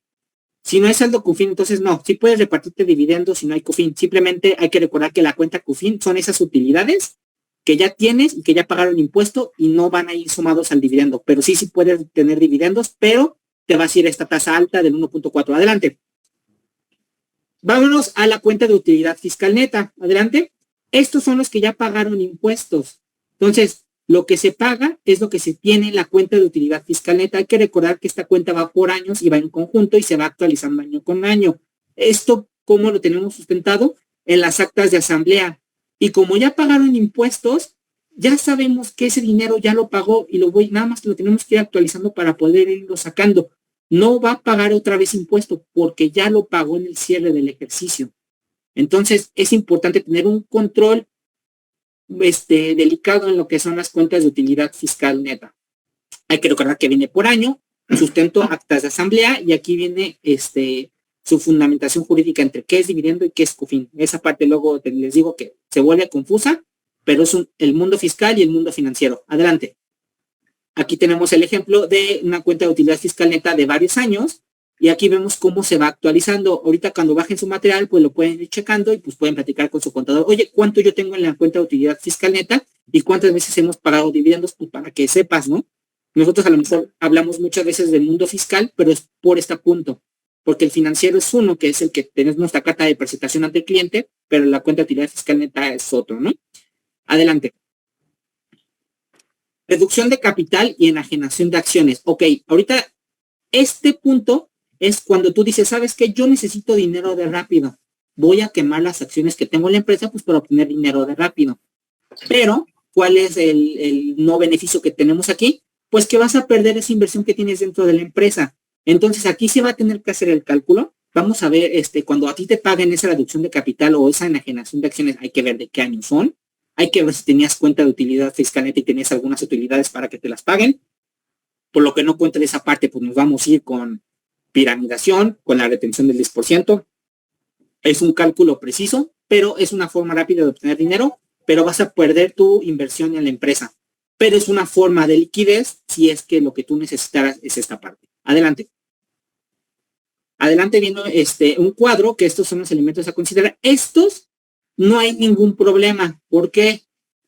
Porque ya están sustentados. Porque la cuenta COFIN viene en las actas de asamblea, viene que ya se pagó impuesto. Entonces a la autoridad no le interesa un dinero que ya pagó impuesto. Los que vienen por dividendos por utilidad, los que pagan piramidación, tampoco son tan observados. ¿Por qué? Porque te están subiendo la base con la piramidación y no solamente te suben la base, aparte pagas el 30% y 10% extra. Entonces, en realidad la autoridad, al contrario, pues saca dinero así, me estás pagando más. Entonces, en realidad, estos no son nada peligrosos, porque en primero son las que ya tienes de cajón y en primera es porque pagaron impuestos. Todas las que vimos arriba sí necesitan todavía un sustento más fuerte, pero estas no tanto, porque el sustento ya es de forma normativa y general y porque la mayoría ya viene después de pago de impuestos. Adelante. Aquí ya les dimos las opciones, las que tienes por el impuesto sobre la renta y las que tienes de cajón. Pero ¿qué pasa? Como lo mencionó ahorita hace ratito el contador, ¿qué pasa si los ejecutas mal? Él mencionó algo. Si no haces correctamente lo que son los préstamos o no tienes los elementos. Eso, él dio un ejemplo, ¿no? Dijo, bueno, y si lo ejecutas mal, ¿qué va a pasar? Bueno, y si ejecutas todas las que acabamos de mencionar arriba y las ejecutamos mal o no lo planteamos de forma correcta. Adelante. Para aquí voy a invitar a la contadora Estefanía Claudia para que le puedas activar su audio, por favor. Y vamos a empezar a hablar de los dividendos fictos. Adelante, Dulce, y me comunica, Estefanía, si ya estás por acá. Ya estoy activada. Aquí estoy ya. Perfecto. Ficto. Ficto es fingido o simulado.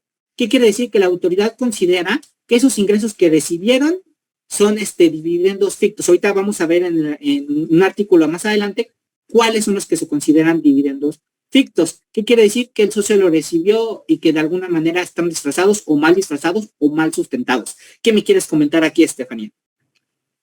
Sí, hola, buenas tardes, es de 100% fiscal. Bueno, contador, como ya sabemos, bueno, la Ley General de Sociedades Mercantiles, pues nos señala y nos contempla en su artículo 16 el reparto de las ganancias entre los socios capitalistas, que proporcionalmente se lo dan a sus aportaciones, ¿no? Bueno, el dividendo es la fórmula más conocida y extendida, como ya lo mencionaron ustedes, que usan las empresas pues para repartir una parte de estos beneficios entre sus accionistas. Sin embargo, existen algunas malas prácticas e irregularidades que suelen ser recurrentes en estas formas de poderles darle algún pago a los accionistas. Por ello, un dividendo ficto, como ya lo mencionó, es aquel que no tiene la aprobación de acuerdo a lo que establece la ley. Es decir, simula o finge una transacción que en realidad es un dividendo bajo otro concepto, por lo que presume un dividendo aparente. Por esto, debemos precisar cada acto jurídico que se realice para efectuar algún depósito o pago al socio o accionista.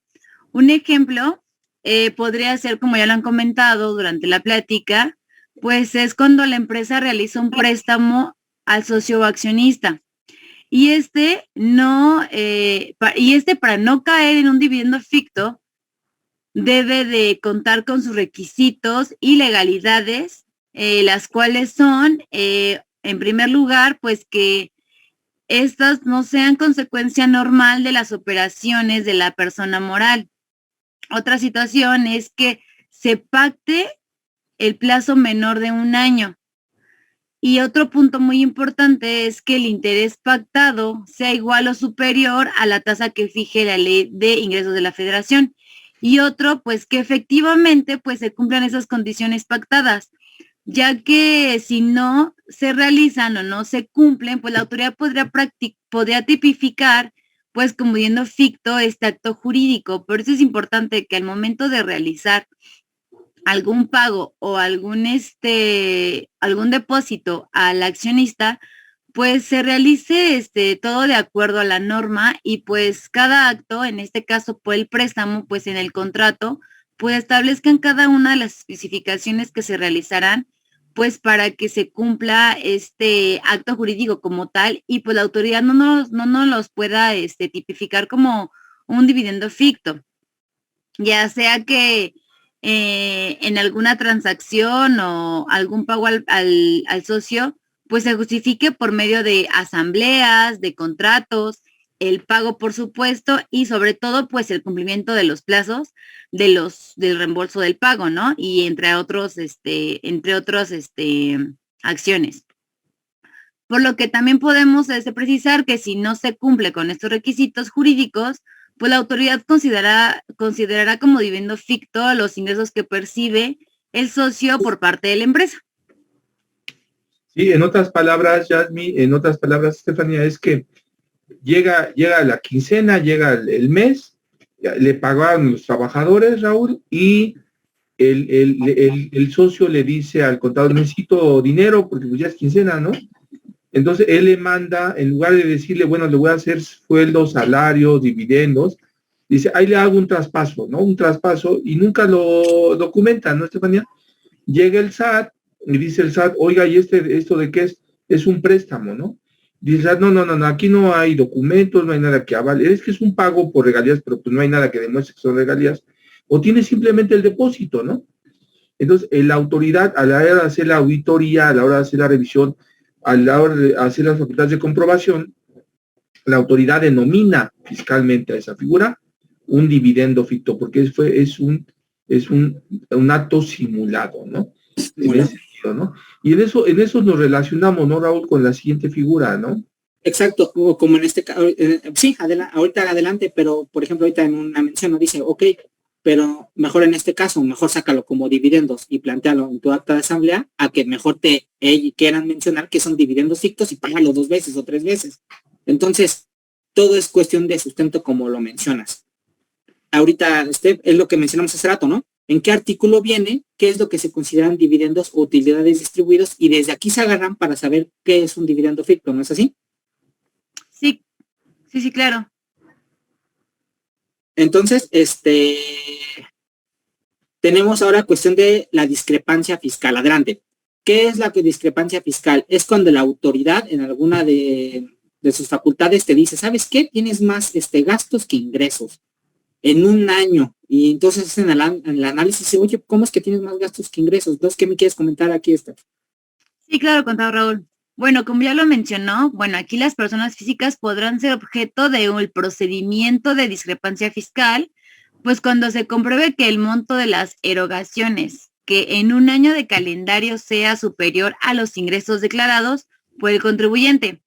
Para esto, la autoridad fiscal considerará como erogaciones efectuadas por cualquier persona física los consistentes en gastos, en adquisiciones de bienes, en depósitos en cuentas bancarias, en inversiones financieras o en tarjetas de crédito. Cuando la autoridad por medio del procedimiento de discrepancia fiscal y de la revisión de instrumentos jurídicos, como comprobantes de ingresos, como comprobantes de egresos, estados de cuenta, SFDIs, entre otros documentos que solicite la autoridad, compruebe que las erogaciones, o sea, los gastos en un año son superiores a los ingresos que tienen declarados, estimará la resolución correspondiente, la cual se notificará e incluirá, entre otros puntos, los siguientes. 1, el monto de las erogaciones detectadas. Otro punto sería la información que se utilizó para determinar esta discrepancia, el medio por la que se obtuvo y cómo se determinó esta discrepancia fiscal. Esta discrepancia fiscal se encuentra fundamentada en el artículo 91 de la Ley del Impuesto sobre la Renta, que establece el objeto del procedimiento de discrepancia fiscal.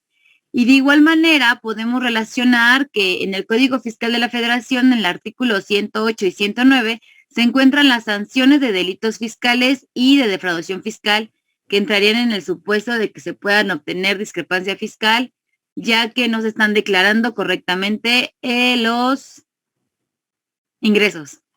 Ok, y pues la última de rápido y de mención por también es la cuestión de la presuntiva de ingresos. Es cuando se presume que tienes más ingresos que los que declaraste. Es un procedimiento muy similar, nada más que aquí es a la inversa. Aquí te dicen que tuviste más ingresos que los que estás declarando. ¿Cómo lo van a comprobar? Pues por bancos. Adelante.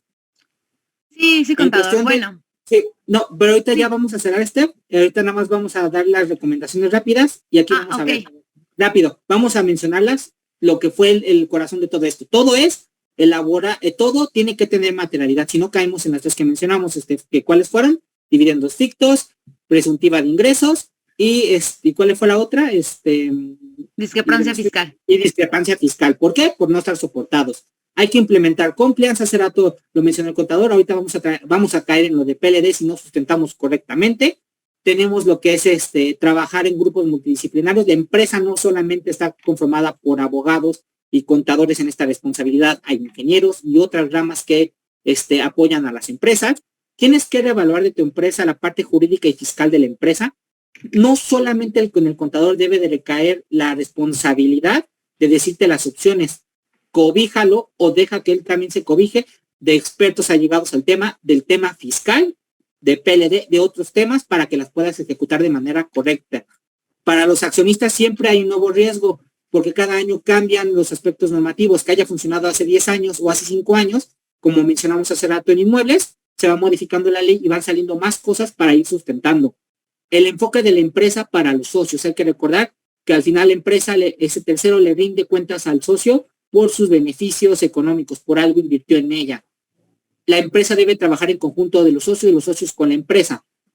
Se deben de capacitar para evitar desvíos y accionistas para que estén tranquilos en la cuestión de del dinero que le está dando a la empresa. Tenemos que tener una cultura corporativa de cumplir la norma y aprovecharla también. Hay reglas específicas que le podemos sacar provecho, así como nos sacan provecho a nosotros. Y al final todo se trata de crear empleo. ¿Y por qué no generarle un beneficio al socio? Esas son las recomendaciones nosotros que de básico les podemos dar.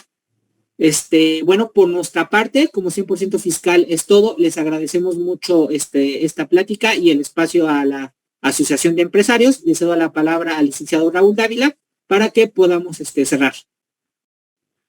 Sí, muchas gracias, muchas gracias. Bueno, hemos dado respuestas sobre la marcha, preguntas y respuestas.